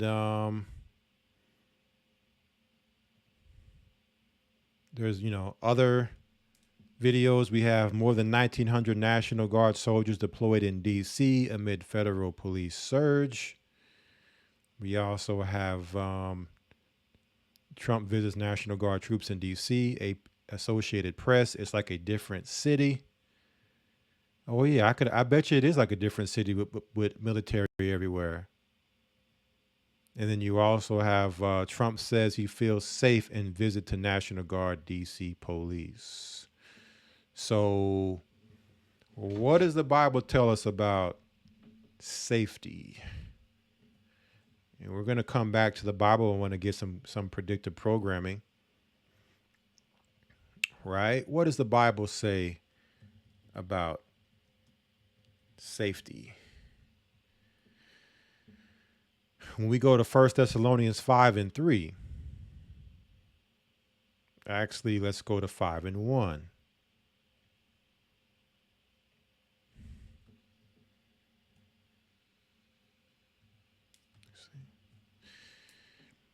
It says, the day of the Lord. Verse 1, but of the times and the seasons, brethren, ye have no need that I write unto you.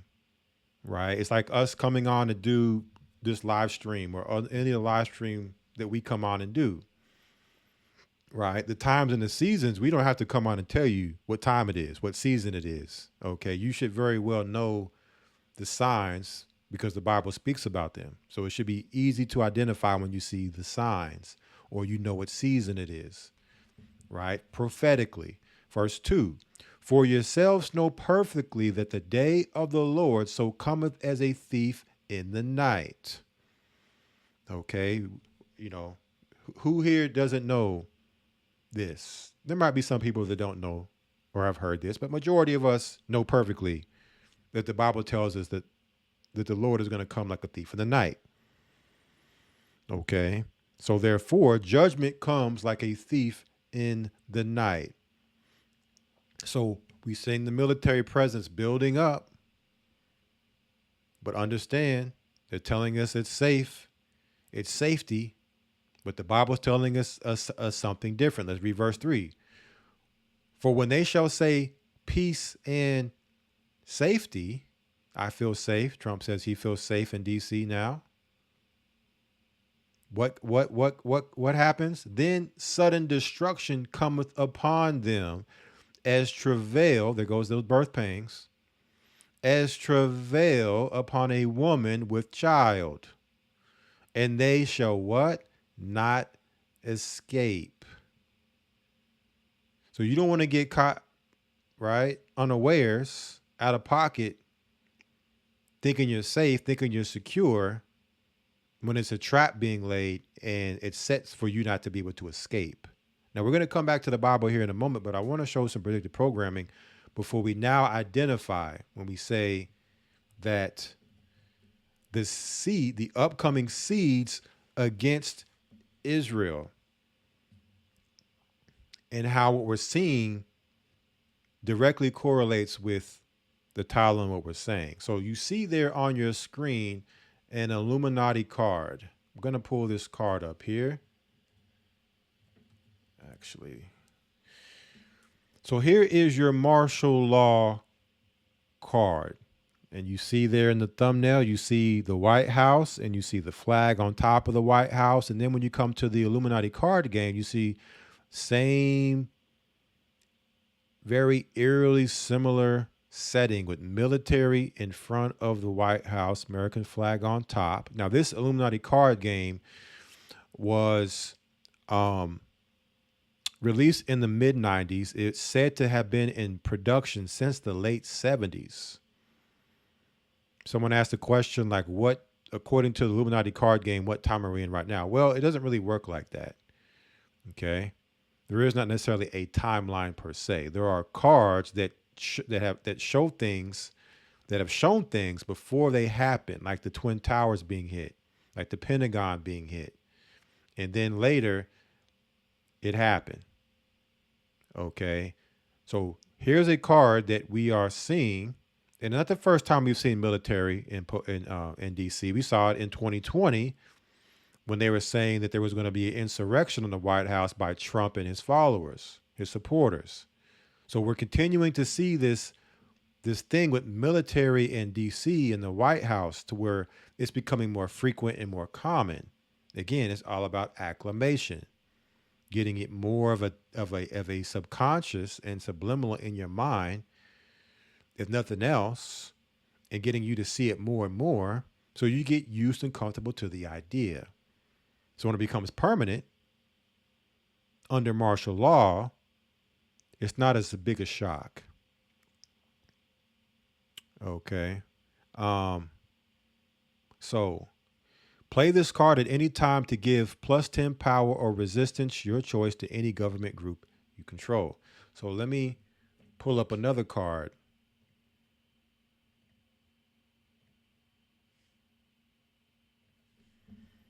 Let me pull up another card. Because we're also not only seeing this card being played or it would give us the resemblance what we're seeing in our reality right now as if this card is being played right now. You also have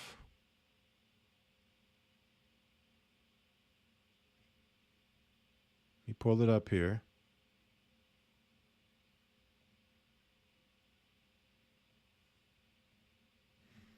This card here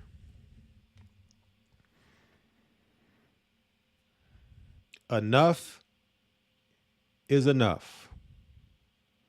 It says at any time, at any place, our snipers can drop you. Have a nice day. So we were told that during the time leading up to the selection, the latest presidential selection, that there was an assassination attempt on Donald Trump by a sniper. Okay, that's the story we were told. And here you have a face of Donald Trump, or a face that would look to be a face that Donald Trump would make. This is the face after the shooting, alleged shooting. Here's a face Donald Trump has made on more than one occasion where he makes this face, right? And you have very eerie semblance to the thick, bushy eyebrows and the eyes, and a instant where the language is talking about a sniper dropping you. And we've also seen enough is enough linked to Trump many, many times, by him saying enough is enough, as well as other people in regards to Trump saying enough is enough. Okay. And so we've already seen the Trump assassination attempt. You've already seen an assassination attempt, allegedly, with the upside down American flag. Okay. So this is some of the predictive programming that we've seen. Now I want to show some more predictive programming. And then we're going to go to the scriptures, and then we're going to open the call lines, because I have a question.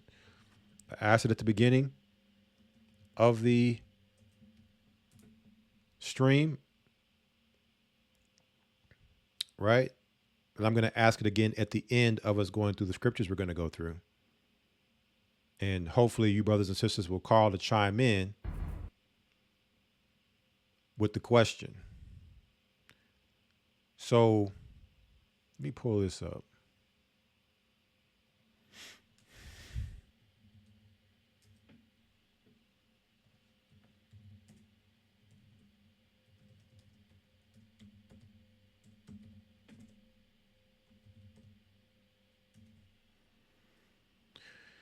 Speaking of predictive programming, there was a video game that came out in 2005 referred to as Shattered Union.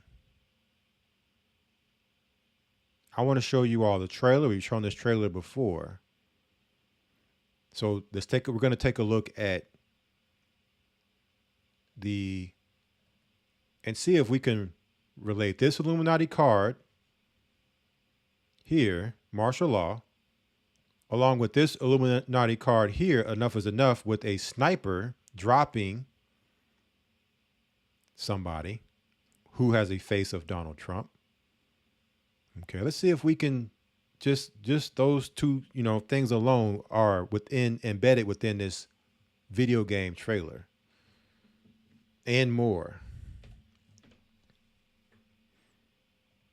Following a disputed election and a tie vote, the U.S. Congress installs the most unpopular president in U.S. history as David Jefferson Adams becomes the 44th president of the United States. Shortly after the election, increased unrest, rioting, and a growing number of militias have given rise to ever-increasing domestic terrorism. In response, the president invokes the Homeland Security Act and declares martial law on the West Coast and other areas of the country. So we're seeing now Donald Trump invoking, I forget exactly what that article was that he invoked to send military. He hasn't declared martial law. Okay, but he's invoked an article to send military in to work with police in D.C. According to this trailer, we have domestic violence, which leads to domestic terrorism, which leads to martial law after the president declares the Homeland Security Act. Terrorism. terrorism. In response, the president invokes the Homeland Security Act and declares martial law on the West Coast and other areas of the country. Though highly contested. On the West Coast, where did we see the ICE raids happening with the recent protesting that really had turned up earlier this summer? On the West Coast, California. Okay, said to be domestic terrorism. All right, so again, all the signs, and we're predictively being programmed and shown this through Hollywood. What else? Tested. A Supreme Court ruling sidesteps the electoral process, disqualifying popular presidential candidates from several states. Public outrage explodes when a sham election leads to incumbent David Adams accepting a second term in office. We see a scenario where the Supreme Court had to step in and rule for the election on who would be president. We saw that in 2020. Then it was said to be a sham election, and we see a shot fired at the president. Shot fired and missed. David Adams accepting a second term in office. Right around the time Trump accepts right before he gets his second term in office.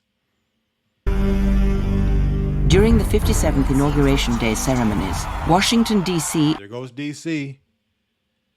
There goes D.C. And what is it showing us is going to happen in D.C.? Is struck by a low-yield nuclear weapon, killing David Adams and most of the U.S. Congress. Now, I'm not saying a nuclear bomb is going to hit Washington, D.C. They're telling us a nuclear bomb is going to hit D.C. And they're not just telling us here in this video game. They've actually have articles that have come out, military interviews coming out where the military is telling us, they've said it, if any city gets hit first, these are the ones that are going to get hit first, and Washington, D.C. is at the top of the list. All right, so even the military has confirmed this, but the video game is showing us this in 2005. The destruction of Washington, D.C. effectively breaks the chain of succession, sending the nation into chaos. In an emergency vote, the European Union deploys peacekeepers in the greater D.C. area to secure international interest. And here comes your military into D.C. Peacekeepers. When they shall say peace and safety, what? Here come your peacekeepers, because now the chain of succession has ended. Okay, because now Washington, D.C. has been destroyed. This is the place for the handoff, the political handoff from one president to the next. Right? And so because that's happened now, okay, well, now there's no government structure in the U.S. Someone else needs to step in. Well, here comes your UN. It now becomes global government stepping in to run America. Hence your 10 horns. Pure international interests. With separatist sentiment rising, California's governor declares home rule and secedes from the Union. Texas follows quickly and declares sovereignty, taking neighboring states with them. So what happens? States like California at that point secede from the Union. Texas secedes from the Union. When you watch the most recent the movie called Civil War that came out a couple years ago, the two states that were in civil war against government that came and killed the president that looked like Trump was California and Texas. So we see a succession of the two of the biggest states in America. Then what? Neighboring states with them and forming the Republic of Texas. Now, the once United States of America lie in ruin. The time for words has passed, and a second American Civil War now erupts as 7 factions wage war across the land. A second American Civil War now erupts in the midst of the chaos and the confusion. Battle one another to reclaim a nation, to restore peace, to rebuild this shattered union. Right? So, hey, look at what they're showing us. So, I think there's one more thing else I want to show, and then we're going to go to the scriptures. But you can read this here on Wikipedia, Shattered Union. It breaks down this plot of this game. Then it says the 44th president, which Trump is the 44th man to be president. He's the 44th and 45th man. Him and I believe it was Grover Cleveland also have had two separate elections where they won the first term, lost the second run, and then ran again the third time and won the third time. So that every time a president does it in that manner, they're being numbered as two presidents instead of one. So now Trump becomes two instead of one. Okay, he's a 45th and 47th president, but he was the 44th man to become president. Okay. And so now, what does the Bible have to tell us about this? Well, we saw what the Bible told us about when they say peace and safety, what comes next. But we want to deal with now, before we go to the call lines and open up and take your calls. We want to deal with now, who is Israel? And what does the Bible have to say about the siege against Israel? So let's go to Deuteronomy chapter 28, because I believe this chapter really does one of the better jobs of identifying who is Israel today versus who the world tells us Israel is. So we're in Deuteronomy chapter 28, verse 1. It reads, "And it shall come to pass, if thou shalt hearken diligently unto the voice of the Lord thy God, to observe and to do all his commandments, which I command thee this day, that the Lord thy God will set thee on high above all nations of the earth." So when you read Deuteronomy 28:1, all the way down to verse 14, it talks about if Israel obeys God, okay, that they shall be blessed above all nations in the earth.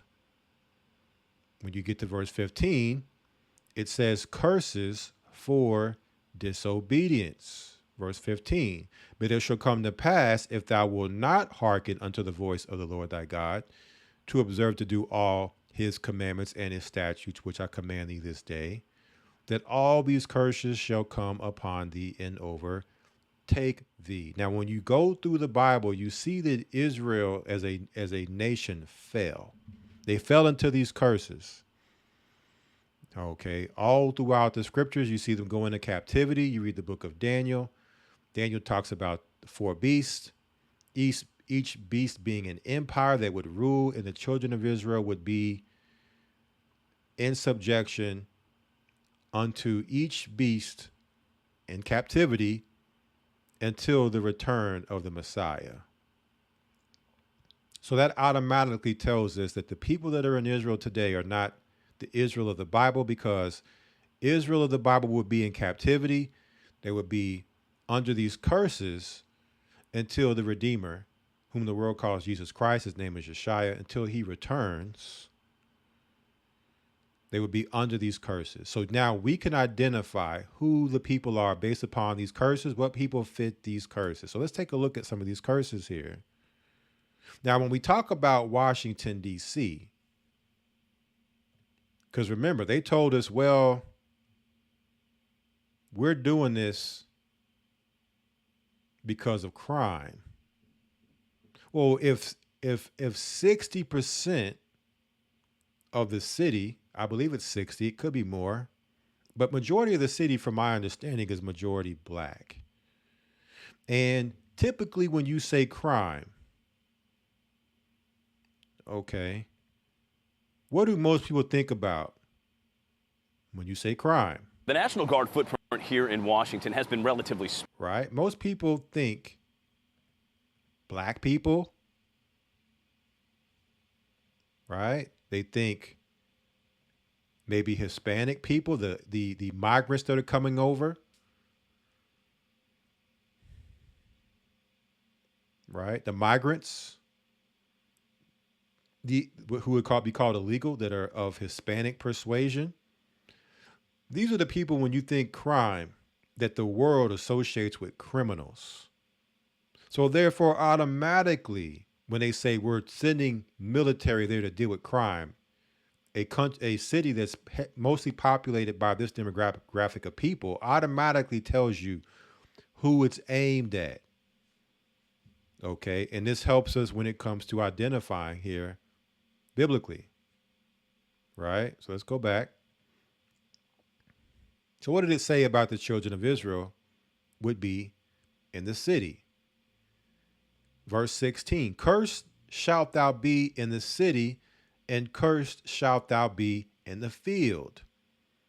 So the children of Israel would be cursed in the cities, and they would be cursed in the field, meaning that they would not prosper.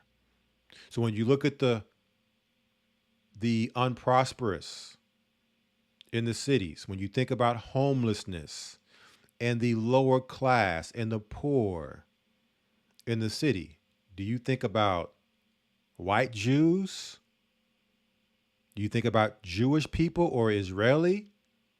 Or do you think about black people? Do you think about Hispanic people? All right, let's drop down. We're going to skip through some of these verses. For those who aren't familiar with these verses, I implore you to read the whole chapter, because I know we have people that come in here and may come across this information. Okay, maybe something you're not used to hearing, or maybe you've heard it before. Okay, and you're just not that familiar with it. But understanding that this would be the nature of the real children of Israel according to the Bible. Verse 19, cursed shalt thou be when thou comest in, and cursed shalt thou be when thou goest out. Meaning whatever you do, all right, it's not going to be easy. If you go to get a loan, right, for a vehicle, you got bad credit. Okay, when you go to buy a house, you don't qualify because you don't have enough income, and you got too much debt, and you have bad credit. What people is that? Okay. Who are the renters of homes? Who are the buyers of homes predominantly? Let's keep going here. All right. Let's keep going here. Verse 25 says, the Lord shall cause thee to be smitten before thine enemies. Thou shalt go out one way against them, and flee 7 ways before them, and shalt be removed into all the kingdoms of the earth. What people were removed into all kingdoms of the earth? Black people, right? Hispanic people, or white Jews, Israelis, Jewish. Let's keep going.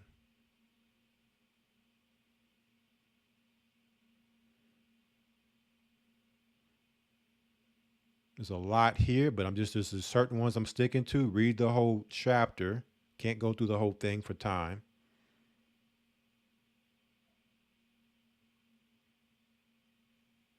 Verse 36, the Lord shall bring thee and thy king, which thou shalt set over thee, unto a nation which neither thou nor thy fathers have known, and there shalt thou serve other gods, wood and stone.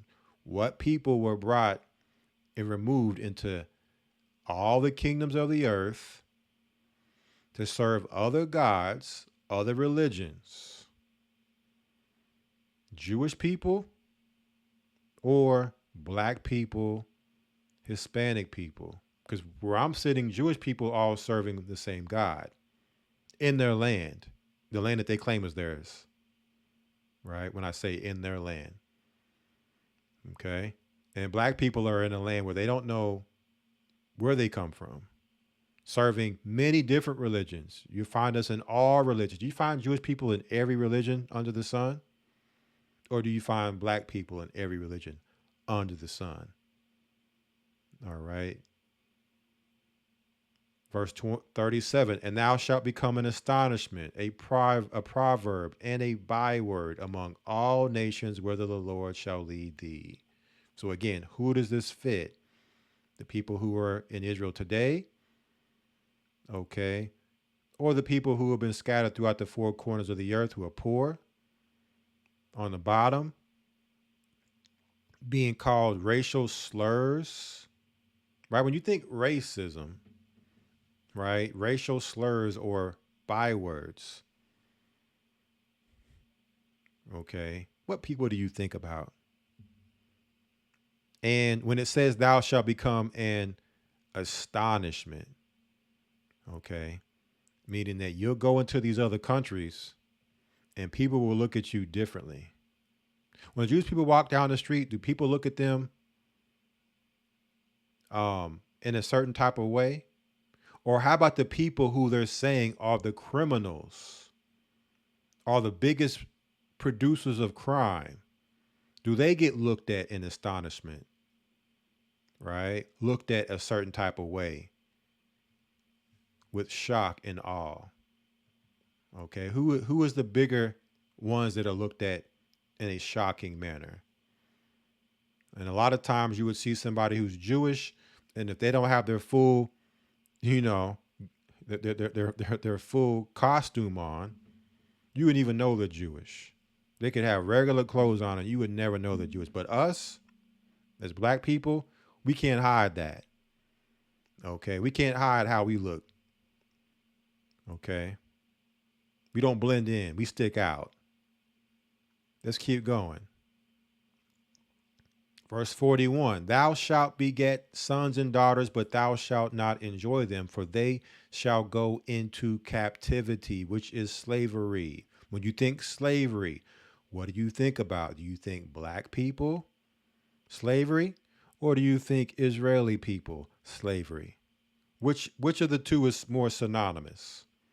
Because the only place that you could even begin to try to pigeonhole into captivity or slavery is World War II, right? Nazi Germany. That's the only place that you can actually even attempt to try to say something along the lines of captivity. But when you look at that, okay, Europeans in Europe being persecuted by other Europeans versus black people going into slavery throughout the four corners of the earth. Two different things that we're talking about here. All right, let's keep going. Verse 43, the stranger that is within thee shall get up above thee very high, and that thou shalt come down very low. 44, he shall lend to thee, and thou shalt not lend to him. He shall be the head, and thou shalt be the tail. So, he shall lend to thee, and thou shalt not lend to him. How many black people own banks? How many Jewish people own banks? Because from where I'm sitting, all the banks and all the bankers are Jewish. And none of the banks or bankers are black. I'm not talking about a black person working in the bank. You're just a worker, a servant in a bank. I'm talking about you own the bank. Okay. JP Morgan, black or Jewish? Right? Goldman Sachs, black or Jewish? So it says that the real Israel would not be a lender, that he would be lended to. So this doesn't fit Israelis or Jewish. Right? And why did this happen? Verse 45, moreover, all these curses shall come upon thee and shall pursue thee and overtake thee till thou be destroyed, because thou hearkenest not unto the voice of the Lord thy God to keep his commandments and his statutes which he commanded thee. Verse 46, this is key. And they shall be upon thee for a sign and for a wonder, and upon thy seed forever. Okay, so in some form or fashion, these curses will be indicative towards a people, Israel, right? Some to a high degree, some to a lower degree, but nonetheless, as a whole, they shall be there as an identifier or a sign or an astonishment upon these people as to, my gosh, what is wrong with these people? Okay. And be a stigma, a stereotype to identify who they are, that they fit this downfall we're reading here. Let's keep going. Another one here. Therefore shalt thou serve thine enemies, which the Lord shall bring against thee in hunger and in thirst and in nakedness and in want of all things. And he shall put a yoke of iron upon thy neck until he have destroyed thee. Has anybody seen anyone throughout history, Israeli, Jewish, with a yoke of iron around their neck, in nakedness and in hunger and in thirst? But what if we come over here and type in, here's a movie that I've seen before. I'm pretty sure a lot of you have seen before. Called Amistad.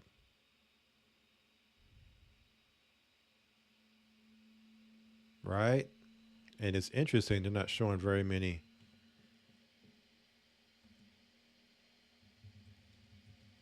pictures for this movie here. But that's okay. We have a real image we can look at instead of a black slave. And even though he may not be naked, with a yoke of iron around his neck. Show me a Jewish person in any time in history that looks like this.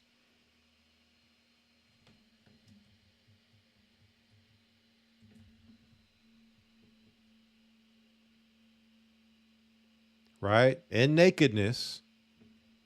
What did it say? Let's get it again. Verse 48.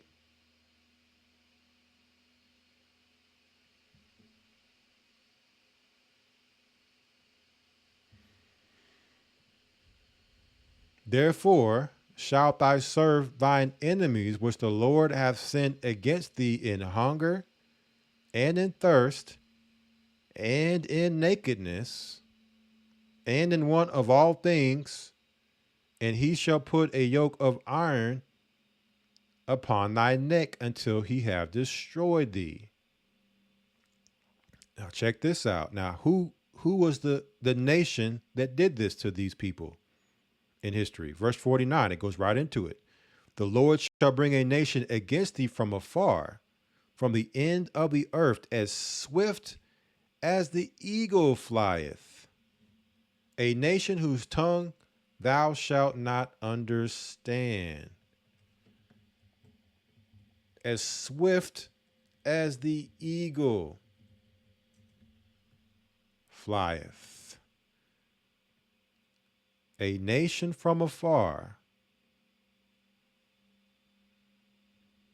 as swift as the eagle flieth.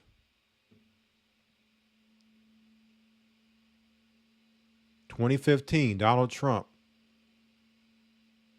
with a bald eagle. So the eagle landed on these people. It just so happens, maybe it's a coincidence, America,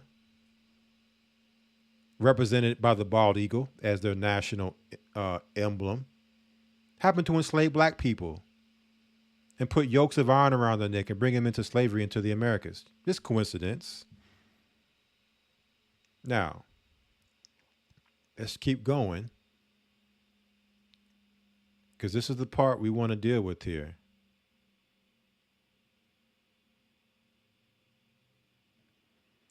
So how did they do this? Verse 52.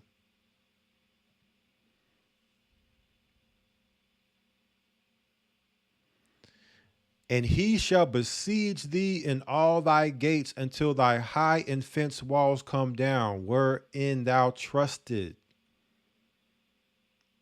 throughout all thy land. And he shall besiege thee in all thy gates throughout all thy land, which the Lord God hath given thee. What did we see earlier in the dictionary for siege? Siege. To besiege. So to siege is the same as to besiege. To besiege, to lay siege to crowd around, crowd in upon, surround, to assail or apply, as with request or demands. So in the curses, it told us that the biblical Israel would be sieged, would be besieged. Let's take a look at it in the Strong's here. Besiege. It says to cramp, adversary, be in affliction, besiege, bind up, distress, enemy, narrower, oppress, pangs, shut up, be in straight trouble, vex. And it talks about the gates. Okay. So again, when you see this happen in an instant, you can then refer back to the scriptures to say, okay, can we identify this in scriptures where we see where there's a buildup, where military is known to siege. There's actually a movie which kind of really goes in, if you all check it out, let me pull it up here for you all, which goes into a lot of what we're seeing here.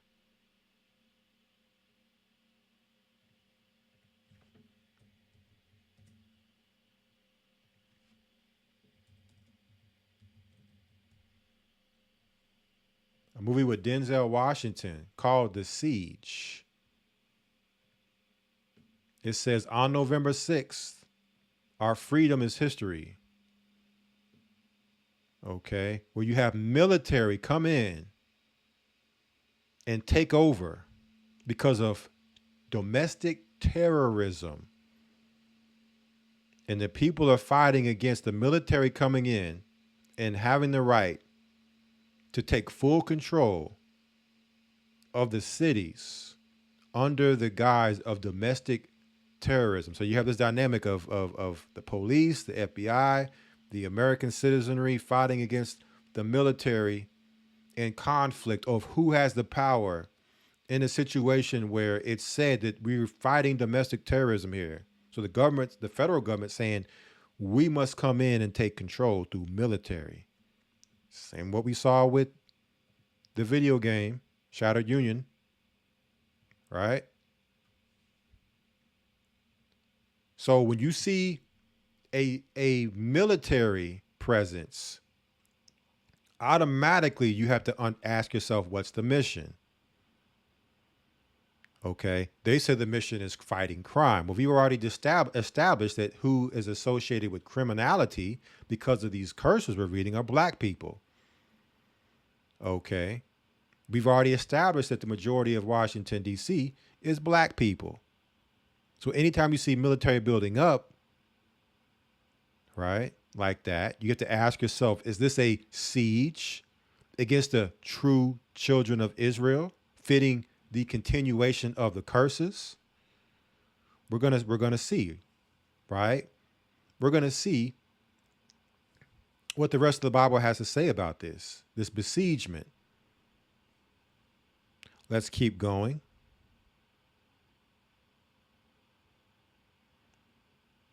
Because what we're reading here is through this besiegement, it would send the children of Israel into all nations in the earth to be in slavery, in captivity, to be oppressed. Now, verse 55. So that he will not give to any of them of the flesh of his children whom he shall eat, because he hath nothing left him in the siege. And in the straitness wherein thine enemy shall distress thee in thy gates. So this has already happened once before that we know for sure. And not that history doesn't tell us this has happened in other instances, but the Bible is going to show us, and history confirms that this has happened before. So when you look at this word siege, 4692 in the Hebrew Strongs, it says something hemming in. That is a mound of besiegers, a siege, distress, or a fastness, besieged, bulwark, defense, fence, fortress, siege, stronghold, tower.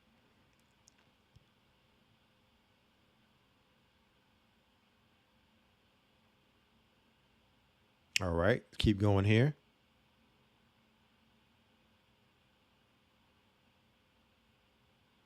Verse 57. And toward her young, one that cometh out from between her feet, and toward her children, which she shall bear, for she shall eat them for one of all things secretly in the siege. So now because of this siege, again, we saw how its blockade is associated with the siege, where they cut off your food. And because you didn't take heed to the signs, and because you didn't keep the covenant, you're now coming under these curses. You then turn to cannibalism, to eat your own children for food and survival.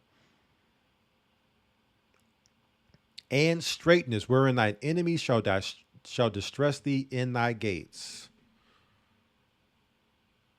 Let's keep going down.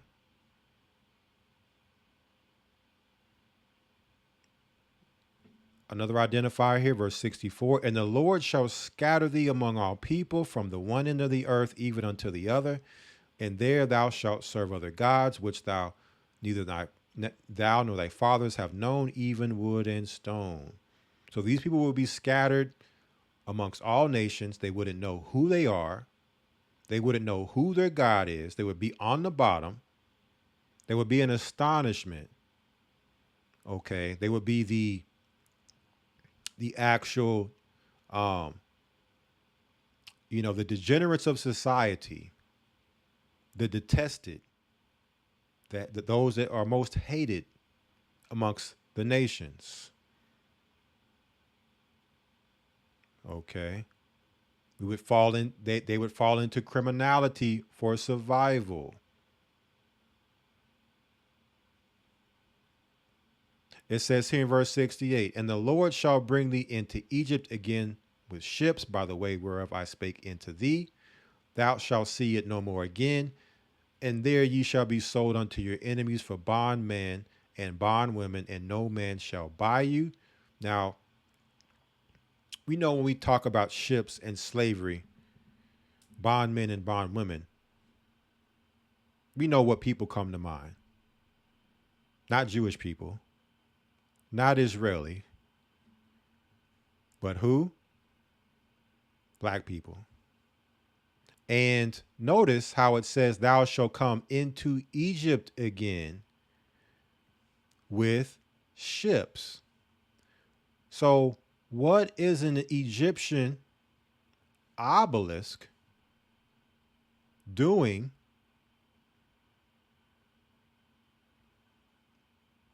in a Christian country? An Egyptian obelisk is pagan.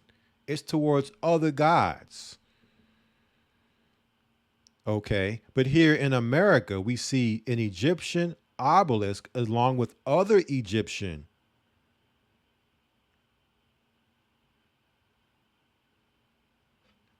other Egyptian monuments, other Egyptian imagery. We have the $1 bill, which has the Egyptian pyramid on the back. We'll get to that here in a moment too. All right. And knowing that Egypt means bondage, because as the children of Israel with Moses were in Egypt, they were in bondage. So what place was spiritual Egypt, right, where people were scattered on ships, served, sold unto their enemies as bondmen and bondwomen, slave men and slave women. When it says no man shall buy you, that word buy means redeem. No man will deliver you. Okay? Meaning, no one amongst your peers is going to bring you out of your condition. No Martin Luther King, no Malcolm X, only Christ. So it's clear for those who weren't clear as we identify who this siege is really against. Now, somebody say, well, this was already fulfilled. Well, let's talk about it happening, and let's talk about Christ. Speak about Christ and it happening. Let's go to the book of Luke, chapter 19, actually 21.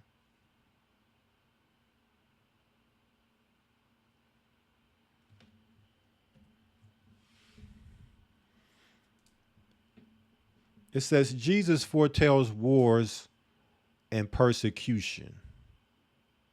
Yeshaya in the Hebrew. When you come down here, it says Yeshaya foretells destruction of Jerusalem. What did he say in verse 20? And when ye shall see Jerusalem compassed with armies, then know that the desolation thereof is nigh. So if we are connecting Black people as the true children of Israel, and someone would say, well, this happened already in 70 AD. It did happen in 70 AD. It's recorded history. Deuteronomy 28 warned about it, and we saw it happen where Jerusalem was sieged by the Romans. However, understand that the scripture said these curses shall be upon thee forever as a sign. So understand that it didn't stop there. Okay. That means wherever these people are, you see military being built up as a presence where they live, indirectly being said that we're sending them there for you because we're sending them there for crime, right? We are the people the world synonymously looks at as the criminals. So now Jerusalem becomes anywhere where we are. So when you see military presence being done in cities, you now understand for no justifiable reason. They may have an explainable reason, but there's no justifiable reason for it. Because crime is down and it's not being sent in the areas where the criminality is happening yet. But we're being told it's there for the criminals. Okay. So now Christ has given us warning. When you see armies, know that the desolation thereof is nigh. What desolation? The desolation of abomination. Jeremiah calls it Jacob's trouble. The desolation is never ending until Christ's return. Meaning that this would happen over and over and over, okay, against our people until Christ returns. So what did Christ tell us we must do when we see this? And not when we see only this, because it's a sign. Okay, so it isn't just seeing this and because you saw this one sign that now you must do what he says next, which is 21. Then let them which are in Judea flee to the mountains, and let them which are in the midst of it depart out, and let not them that are in the countries enter therein too. So even in the reports we watched tonight, where they were saying people are fleeing the cities, it's common sense. Okay. It's common sense when there's danger in a city on the level of danger that we're seeing, that one would say, okay, it's a burning house, let me get out.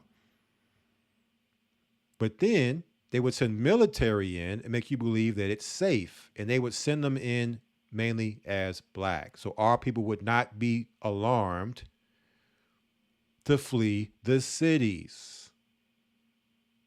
Now, it's not the only all the end all sign that says we should flee once we see this, because again, we cannot just take that face value as the only reason to flee the city, but as a sign to understand, like Paul said, brethren, you know very well I should not have to write you. You know perfectly well the signs and the seasons. So it's just letting us know the season we're in. Christ had to watch and pray. So in the midst of this, we're watching and praying. We're not paying attention to it. We're not asleep acting like things are normal. How they're making it seem like things are normal right now, but there is something building up. There's some planning being put in place. We have to pay attention to it. Now, if they were to disperse and it was to go away, okay, then we're no longer looking that way, right? But we're still looking at other things. But as long as this is a thing, we're paying very close attention to it. What else did Christ say about this? Let's go to chapter 21. Well, let me finish verse 22 here. For these be the days of vengeance, that all things which are written may be fulfilled. So we read some of the things that were written in Deuteronomy 28. So we're seeing some of that be fulfilled, right? Here in 70 AD. But understanding that this would be happening until Christ's return. It wouldn't stop there in 70 AD, which led to us going into ships, into parts of Rome, in the Roman provinces, as slaves, as captives, fighting in the gladiatorial arenas. Let's go to chapter 21. Let's go to chapter 19 now.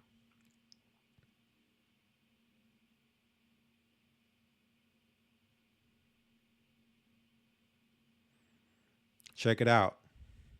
It says Yeshua weeps over Jerusalem. Luke 19:41. And when he was come near, he beheld the city and wept over it, saying, if thou hadst known, even thou, at least in this thy day, the things which belong unto thy peace. The things which belong unto thy peace. When they say peace and safety, what? Sudden destruction. So we don't even know what peace is. We don't even know how to find peace. We don't even know how to decipher the signs to know, to escape the danger, the thief in the night that's coming, so that we can have peace.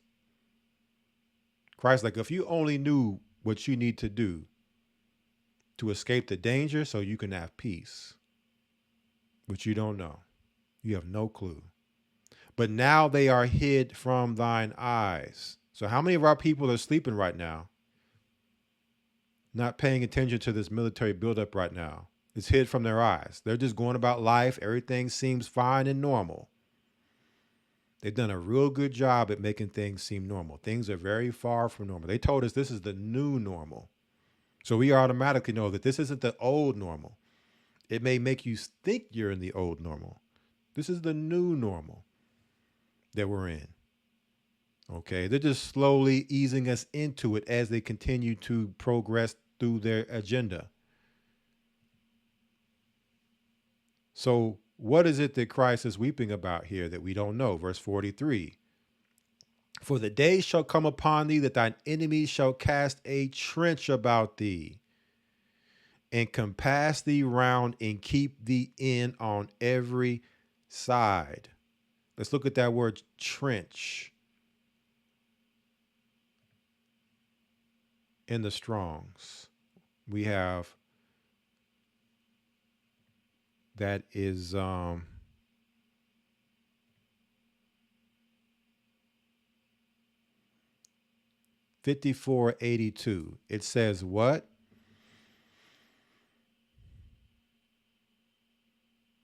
It says through the idea of scratching. We're going to get to that here in a moment. I want you all to see how this is connected. I know we've probably hit on this before, but really want to drive it home again now.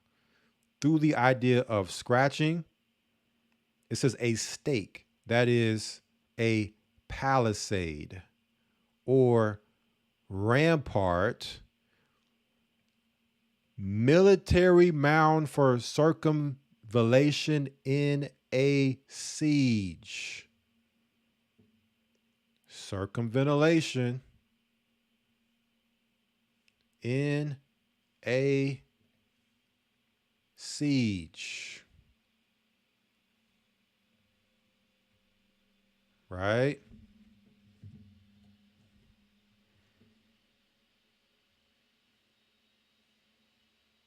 A trench. A siege. Compassed with armies.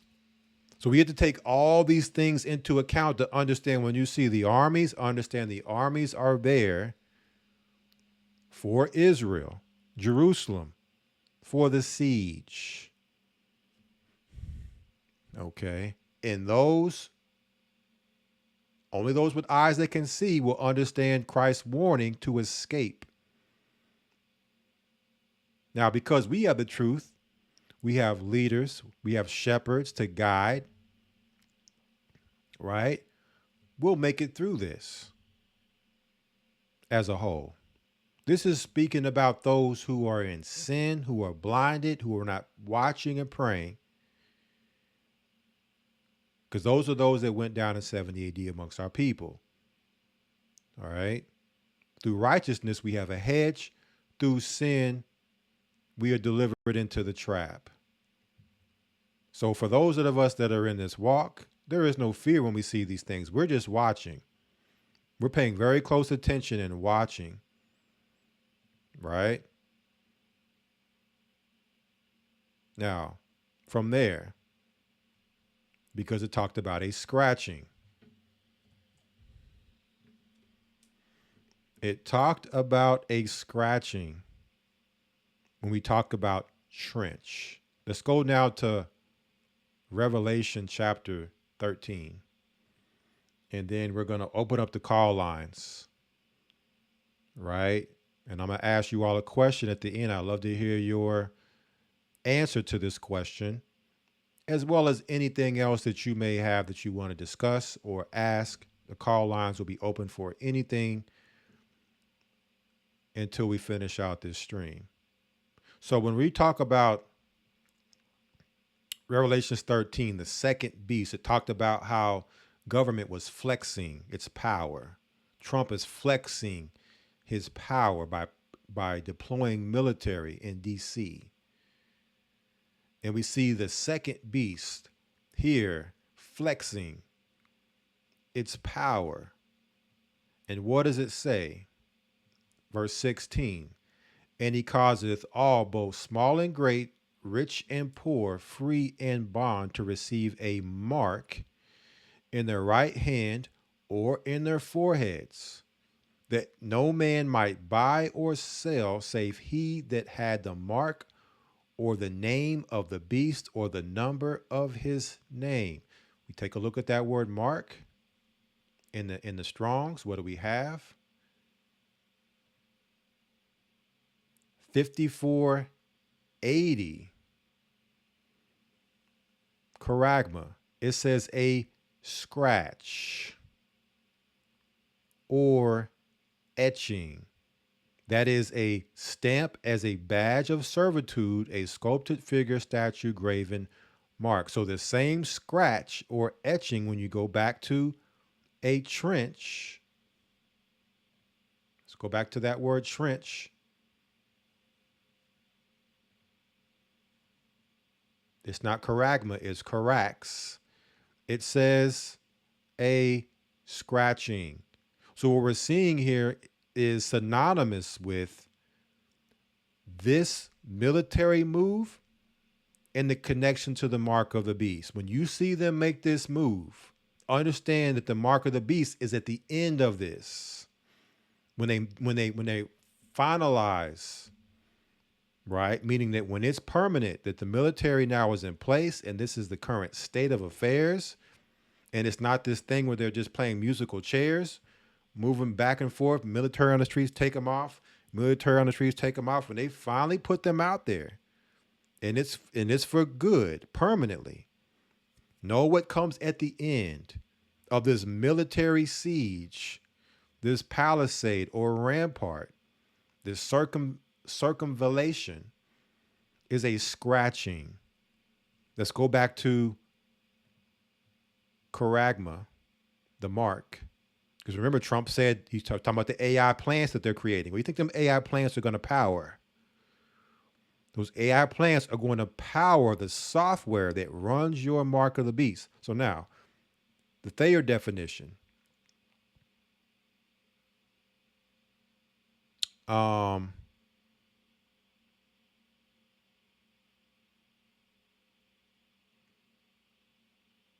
Let's see if it's here. It might not be here. I know.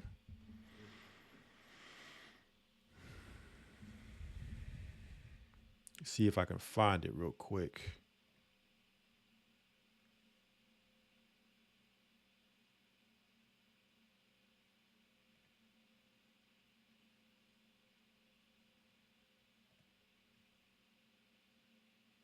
While I look for that, let me show you all one last thing, and then we're going to go to the call lines, and I'll see if I can find this, what I was looking for with this mark.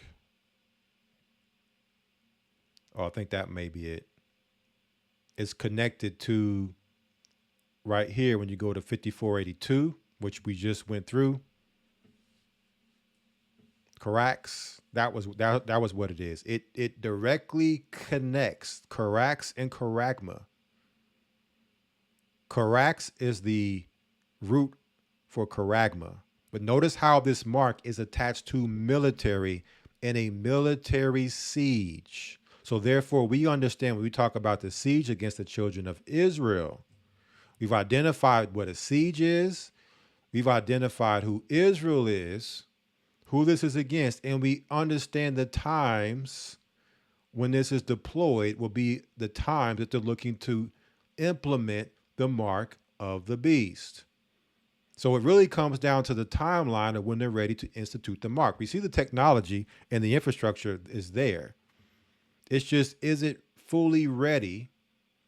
Will the military be in place for a time leading up to the mark? Because you could see the military on the streets for years before the mark comes. Doesn't mean because you see the military, the mark comes the next day.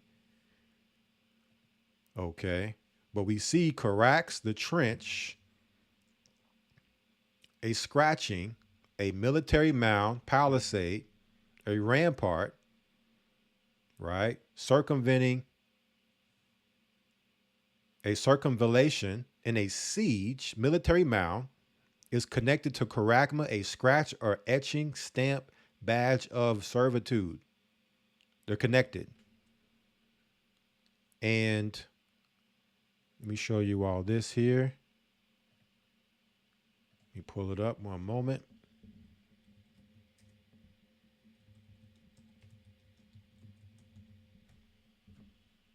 When Donald Trump was selected as president for the 47th time,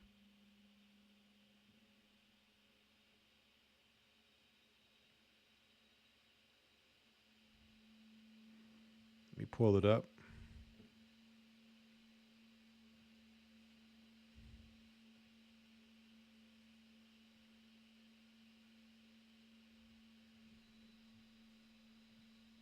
When Donald Trump was selected, the maker of the Neuralink, which is a chip that goes in your brain,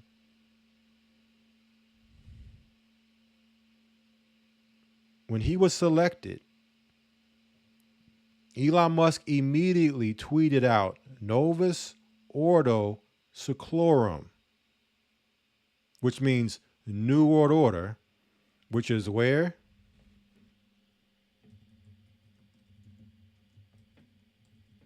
On the back of your dollar bill. Again, we're talking about spiritual Egypt with America.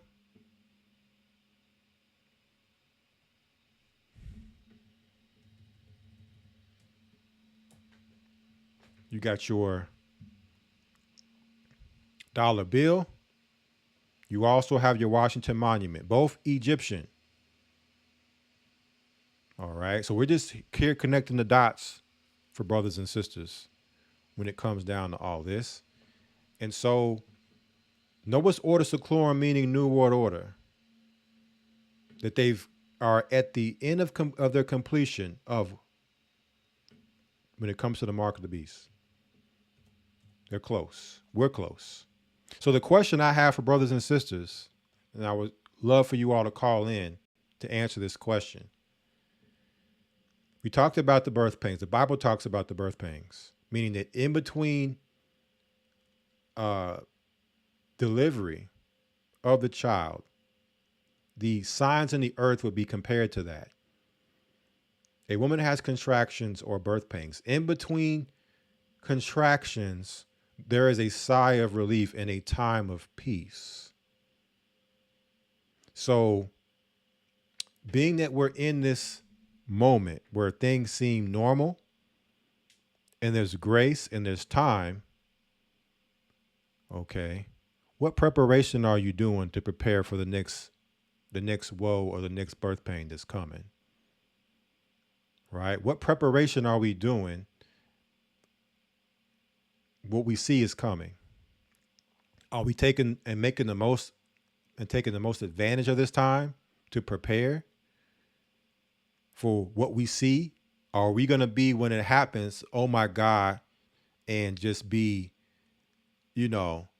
totally beside ourselves, can't even fathom it, stuck, can't move, can't think, can't do anything? Are we getting ourselves in the best health, physically, mentally, emotionally, and spiritually? So that's the question I have for brothers and sisters.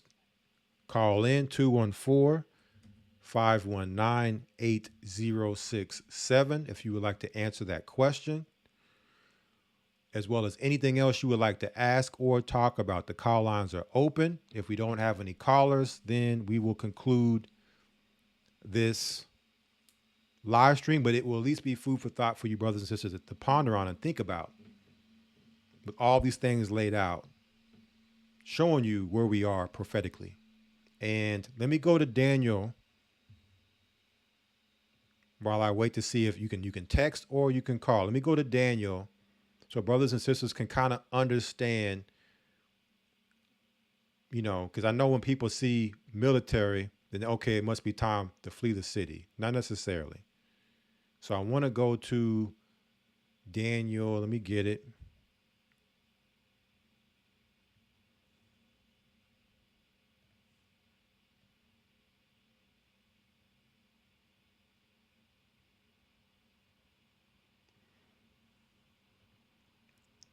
Daniel chapter 12, verse 10.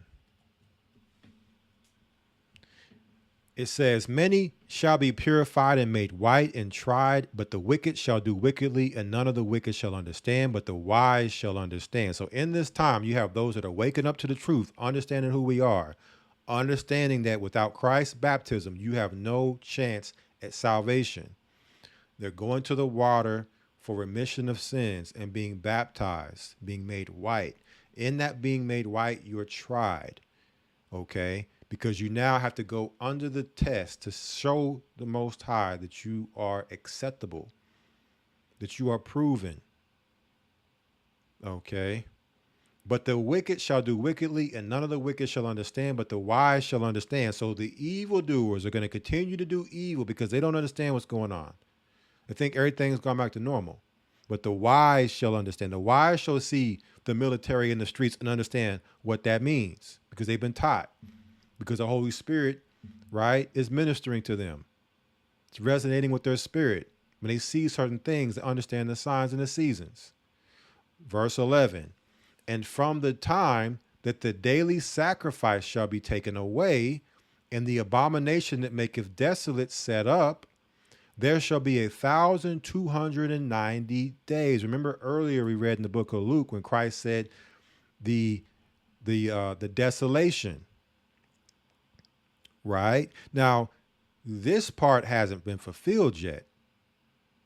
So what we're reading here is showing that when Christ talked about the desolation, he wasn't talking about a one-time event and that was it.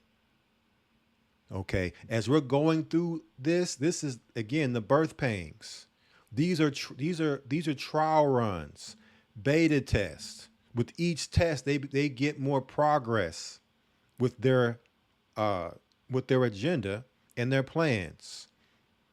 Okay, so 70 AD was just them. Okay, we had some success, but let's go back to the drawing board and let's revamp the next desolation and the next desolation. But there's going to be the final desolation. Okay. And so what we read in Revelation chapter 13, the mark of the beast, when that's set up, that's the abomination that maketh desolate. So notice how the desolation is attached to military, the siege, and the mark of the beast. So your daily sacrifice being taken from you, which is your employment, your work. If you don't work, you don't eat. So you're working so that you can eat. So now that's taken from you. What have the elders been talking about a lot on the Wednesday live streams, the Friday Patreons, how these jobs are drying up. People are losing their jobs, especially our people, showing our sisters who are being kicked out into the cold from losing their corporate job with no backup plan. The AI now coming in, the robots now coming in, taking it all away. So now you're not working. If you're not working, you're not eating. Because we don't have any farms. So if we're not working at the plant, we have no money to go buy food. Right? Once that's taken from you, and the mark of the beast, because the mark of the beast is going to be for everybody. So, okay, just say I have a farm and I have food. Okay, well, going forward, you're not going to be able to feed your animals or do anything within our system without this mark. And here comes the military to come down on those who aren't falling in line. Aimed at us, Israel. The abomination that maketh desolate set up. Okay, so the total mark of the beast system set up. You can't buy or sell without it. There shall be 1,290 days. So there starts a time marker. The hourglass now is tipped over, and there's a time now of making it into the wilderness. So until we reach that point, this is why, for those that are on Patreon earlier, the elder was talking about, somebody was asking, what's the safest countries to go to? Right? Trying to flee the country, I guess. I don't know. But until this happens, like the elder said, the safest place is here in America. It's the safest place because you go out there, all right, people don't understand what it is to live in another country. First of all, you don't got a visa. It ain't like America. You'll get deported back. Your visa is going to run out. How are you going to be employed and survive? What if say this drags out another 5 years? How are you going to make it in another country with no visa, hiding, trying to have employment and live and survive? All right. Slim to none chance of that happening. So the safest place is here. Once this happens, then now us as a church, we've made preparations. We've made plans. We're now guided, as the scripture says, the he-goats go before the flock. The he-goats are now leading the flock to the safe places outside of here, outside of America, once America sets the mark of the beast up. Okay, because America's leading the way. America was created to lead the way. Okay, she is the whore that rides the beast. Right? So that I wanted to make sure, we show you this here, because understanding the full prophecy, that what we're seeing now are just signs. It's not the ultimate sign. When you see military, it's time to flee. Okay. Christ is giving a bunch of signs when he says flee. That's just one of the last signs that he speaks of. But in our times, this is the bottom line. But still, even when this happens, you don't want to be alone. You want to be amongst the body. We have people who maybe are listening. Maybe you haven't come into the church to get baptized and you're kind of one foot in the world, one foot in the knowledge of the truth. You have some people who maybe have been baptized and you don't come to Sabbath anymore. We don't see you anymore. Okay. And you're just watching online, but you're still in the world. You're playing around. Understand. And this is a warning to people that are doing this. If you are not gathering, right, consistently, because what I'll say is you have to get your seat on the ark and ensure that you have your seat for the ark. If you're not gathering consistently and you have the chance to, when you come and try to get on the ark, there's not going to be any seats to get on the ark. And when I say the ark, I'm speaking figuratively. It's not going to be any seats. It'll be like it was in the days of Noah, just like Christ said. You're going to get to the ark's going to be closed, or the ark will have sailed off because you had a chance, but you wanted to be in the world and know the truth and think just because you're baptized, I could just come whenever and get on the ark. Or I've been in this many academies, or I've listening to this many lessons online. It'd be similar when Christ said, we never knew you. You're a stranger. So make sure that you don't try to wait till the last minute to play in the world. And then now that it's time, you want to now come amongst us and we haven't seen you since forever, or we've never met you ever because you've just been watching online. Remember what happened during the lockdown when we were getting calls from people? I've been listening to the church for 10 years. I want to get baptized. You've been listening to the church for 10 years. So it took a lockdown to where now you can't go anywhere. And it looks like it's the end of the world where, hey, it's about to go down. Now you want to get baptized? What happened in the other 10 years? Oh, you see what I'm saying? Maybe you were, still thinking that you could wait till the last minute and get in. For those people, it's going to be a thief in the night. So I want to make sure I make that clear. Let me go to the call lines now. Somebody, I believe, just called in or messaged in. 314 area code ask, is it still advantageous to start a business now? I'm looking to pay off my student loan. Yes. Yes, by all means, pray about it. Okay, pray about it as far as starting the business. And by all means, make sure it's the Most High is guiding you in that endeavor. And because it does take time to get businesses going. So depending on what it is, I would only invest in it what you can afford. So you don't want to put all your chips in on it. If you're working a 9 to 5, you don't want to take all your money and put it into the business, right? You want to put in what you can afford to put into it. But by all means, I've been doing a lot of research on business here lately and the advantages of having business. And maybe soon we can have a conversation about that. Okay. But definitely, if you can get you an LLC, limited liability corporation, because now the liabilities are for you. You put everything under your business. Take everything from under you, put it on your business. So now the liabilities are for you, and it goes with the business. And there's so many advantages that come with that as far as your ability to expand and grow. But you got to do it the right way. You got to be smart. You got to plan. Okay, so, but yes, to answer your question, yes. By all means, do it. None of us know how much time before it gets to this point. In the meantime, take advantage of the time.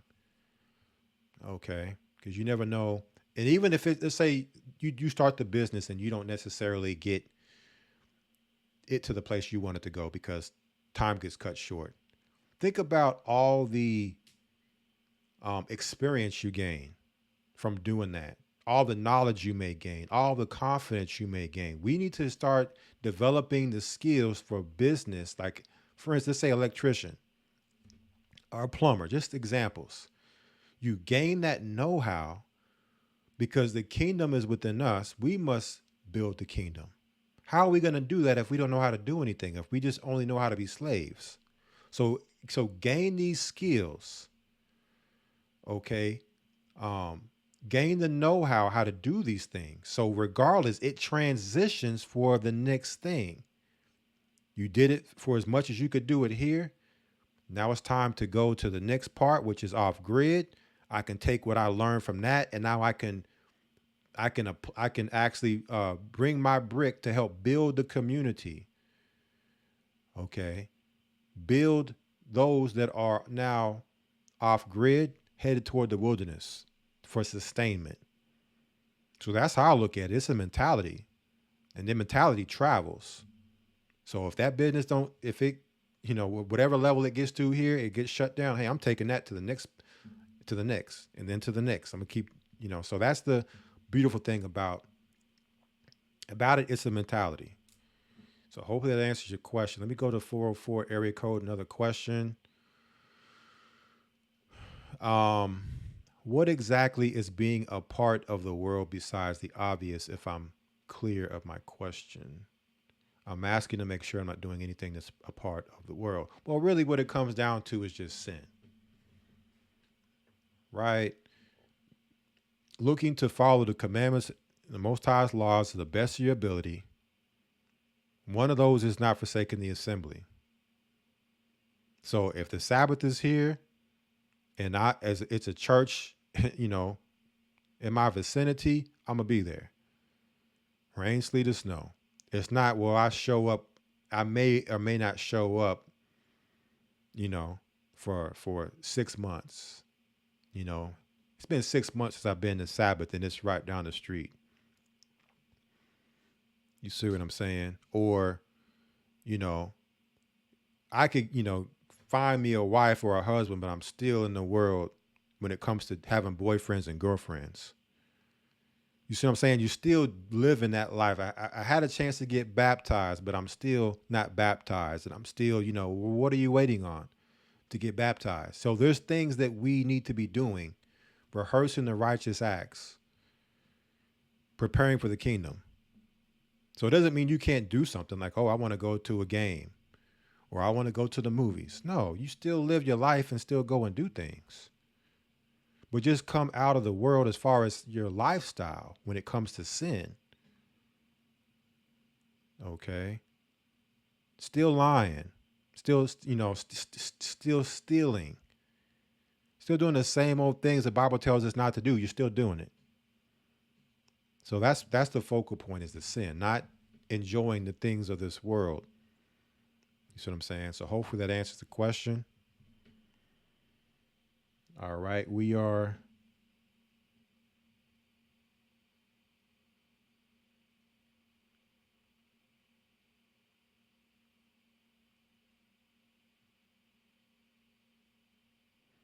coming to a close. Someone says, how do we send questions? You can send a question to the number there below me, 214-519-8067.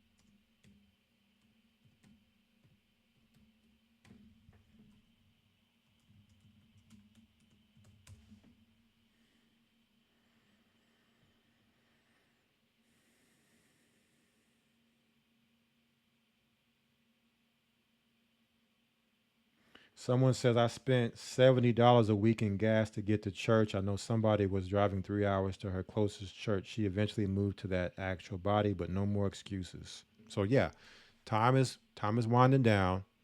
You have to make a choice and make a decision on what you want to do. You can't do both. You can't have one foot in, one foot out. Christ said, if you're lukewarm, he'll spew you out. So you got to be hot or cold.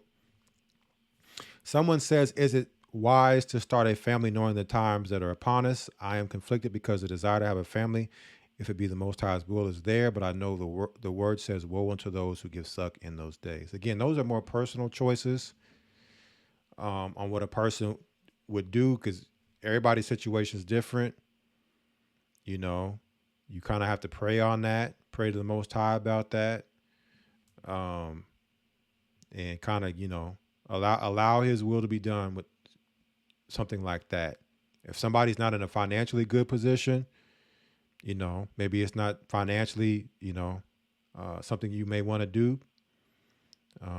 You definitely don't want to be doing that if you're not married. So, it just depends on what a person, and I know most people probably ask that question are going to be married, but hey, you'd be surprised. But it just kind of really depends on the person and the situation. Right. But I would say if you feel like your situation is good, the Most High, you prayed and it feels like a good thing to do, by all means. You know what I'm saying?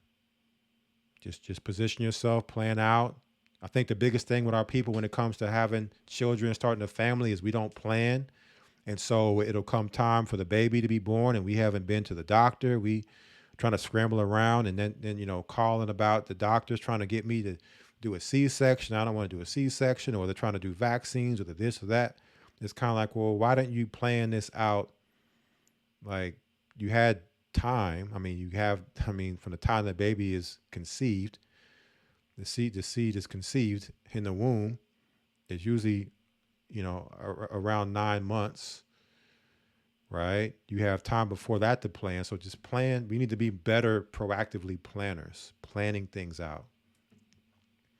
That's the biggest issue. And as long as you have a plan and you got the Most High, hey, those situations, they tend to flourish. Someone says, I find myself getting caught up in the world and having a lot of traumatic things happening to me. And it's starting to make me isolate myself and feel hopeless.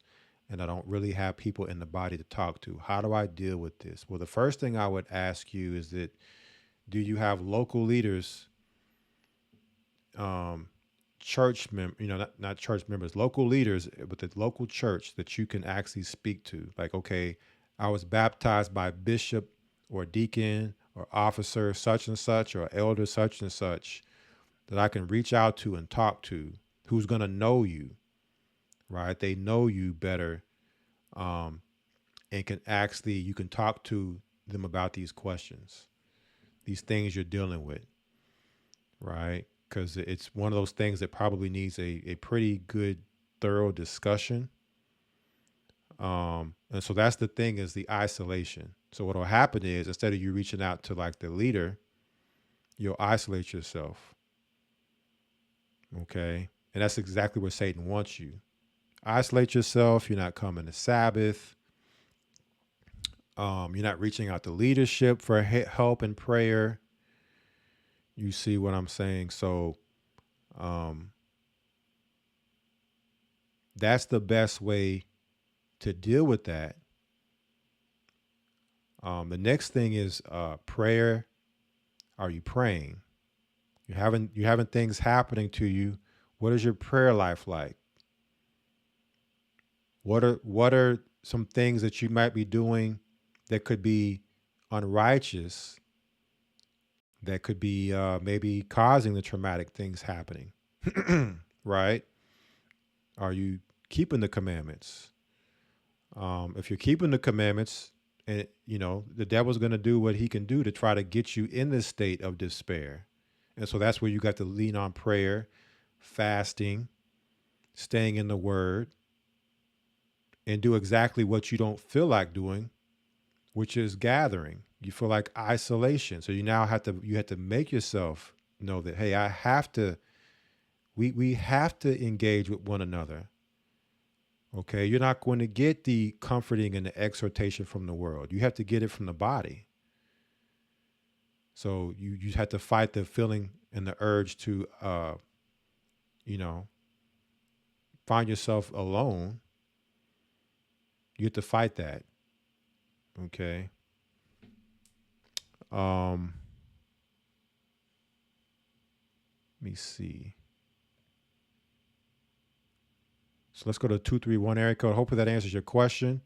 And anytime if you need to connect with a leader or whatever the case in your area, we can always connect you if you don't have that. Even if you're in a place where there is no church, there's a leader close by that you can get connected with that can help you, even if it's just on the phone, until we can figure something out to where you can be physically present.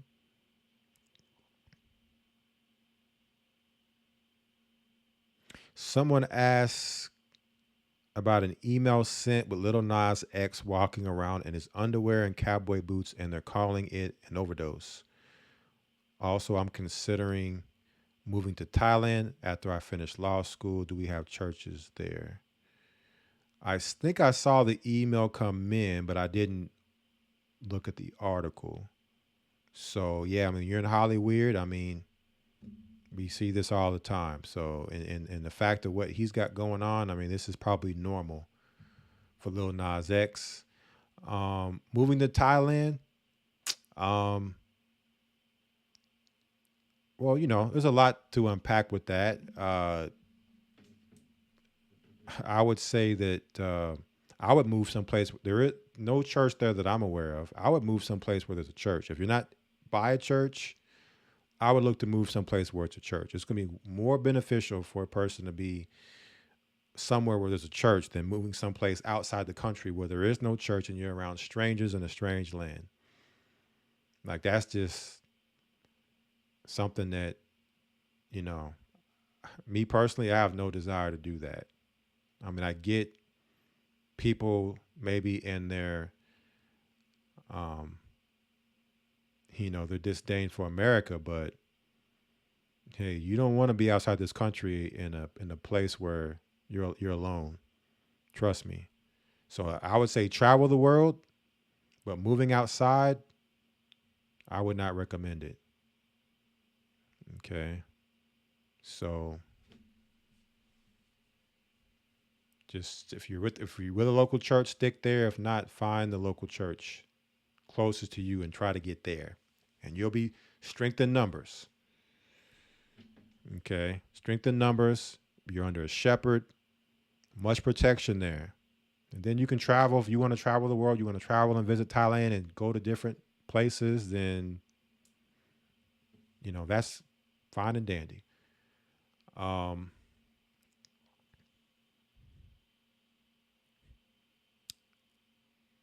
Someone says,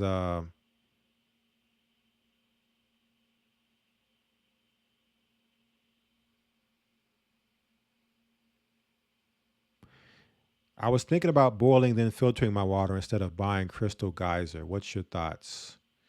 What I do is I have a gravity water filter. So I pour water in it and it filters it. I don't boil it before I filter it. I've heard sometimes when you boil the water, you can actually, with chemicals in there, you can actually make it worse. I don't know how true that is, but I would just get a good filter. I use Alexa Pure. That's the filter I use. The filtration system. You can get a reverse osmosis system. Those are good too. Well water, if you have a well, probably would still need to filter that, but I would stay away from plastic bottles. If you're going to buy water at the store, glass water that comes in glass bottles. Spring water. Let's see.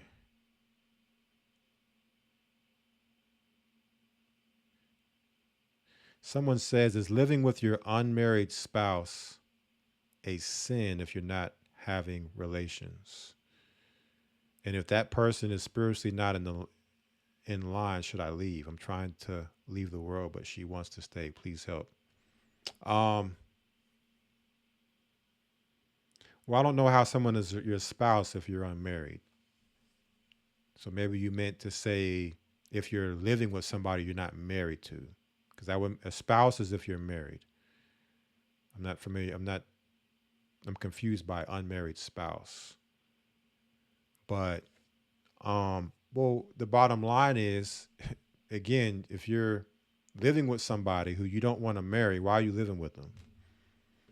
Make your mind up. Either you want to marry them and you're going to marry them knowing that the believing, whether it's husband or wife, covers the unbelieving husband or wife, or you need to leave them. You don't need to be living with somebody in that manner,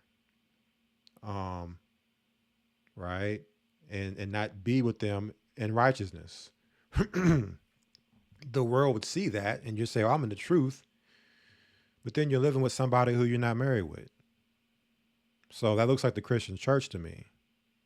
You see what I'm saying? So you just got to make your mind up. And again, if you have a leader who's baptized you and reach out to your local leadership for counsel, because sometimes your local leader is going to know you way more, your situation way more. I'm getting very loaded questions that I can only, spend a minute or so with. So it could be doing injustice to really answer. Let's see.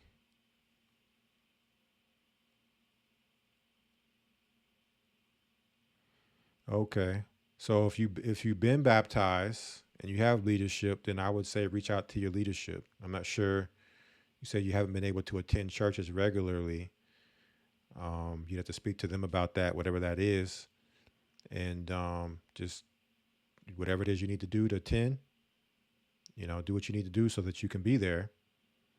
Get the praise and worship, get the word, get the fellowship with the members. Because the world, if once you have this truth and you go to the world, you're going to be alone because nobody's going to be able to identify with you, and you're not going to be able to identify with them. So you're only going to be able to get that here. Okay, so people cannot afford not to. You see what I'm saying? There's no way that you cannot do that. So anything with your local leader, hey, whatever the issue is, you want to work it out, then there should be no problem working it out. A few more questions, and then we're going to shut down.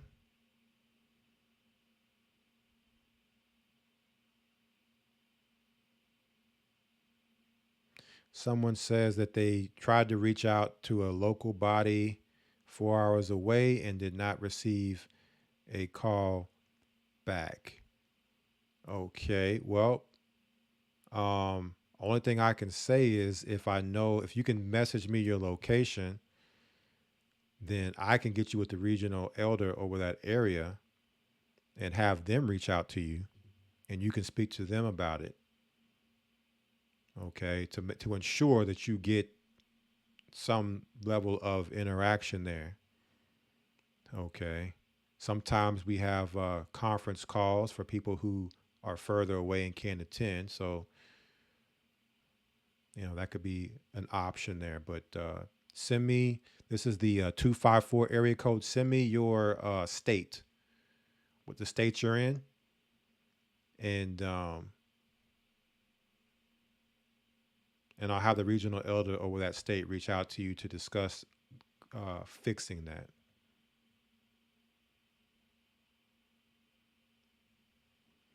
Sink water from your apartment. Yeah, I use sink water, and I fill my filter up with sink water, and it filters it into clean drinking water. So you can search Alexa Pure, ALEXAPURE. It's one of the best ones out there. I'm not going to say it's the best because that's opinion, but it filters, from my research, one of the best filters out there. So that's why I bought it. Alexa Pure, gravity filter. Okay, so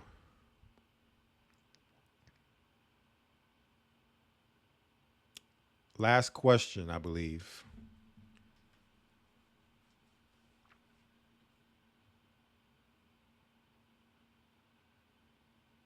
How should we go about it if we see members still talking to those that caused a heresy?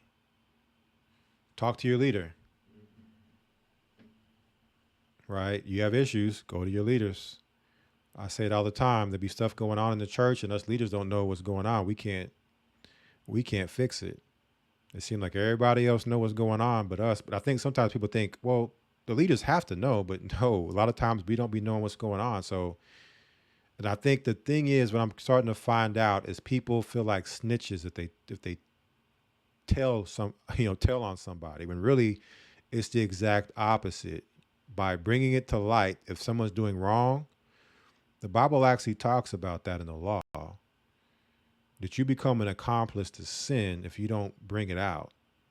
And you don't bring it out necessarily in a wrong way. You just go to leadership and let them know, hey, look, this is what's going on. I just wanted you to know, maybe you can help me have some understanding in case, what I'm bringing to you, if it's not right what I'm doing, let the leader know. And then once you let the leader know, it's no longer on you. It's on the leader now to do the right job with that situation. Okay, but don't just know stuff and not say anything. Go, get with your local leader and let them know. So,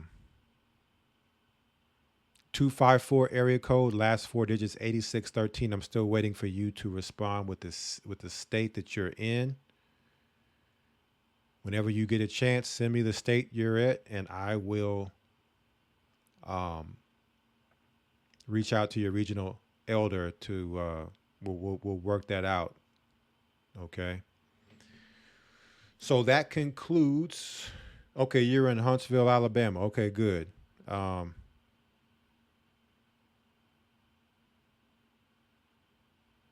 Okay, well, I'll reach out to the Alabama. I'll reach out to that area and look to get you connected to make sure that that you have that connection. All right. So, but this concludes our live stream for tonight. The upcoming siege against Israel. All right. Hopefully the edification was there for you brothers and sisters when it comes to understanding the siege, who Israel is, to see what's going on right now. And that you are not taking this time of normalcy that would seem normal, that you're not taking this time for granted, that you're making the most of this time, that you're preparing, that you're making sure that you're not lukewarm out here drifting around, that you're ensuring that your seat is set at the table of Christ and the ark. So when the time comes, right, you're covered. Last thing, we have the 864 area code.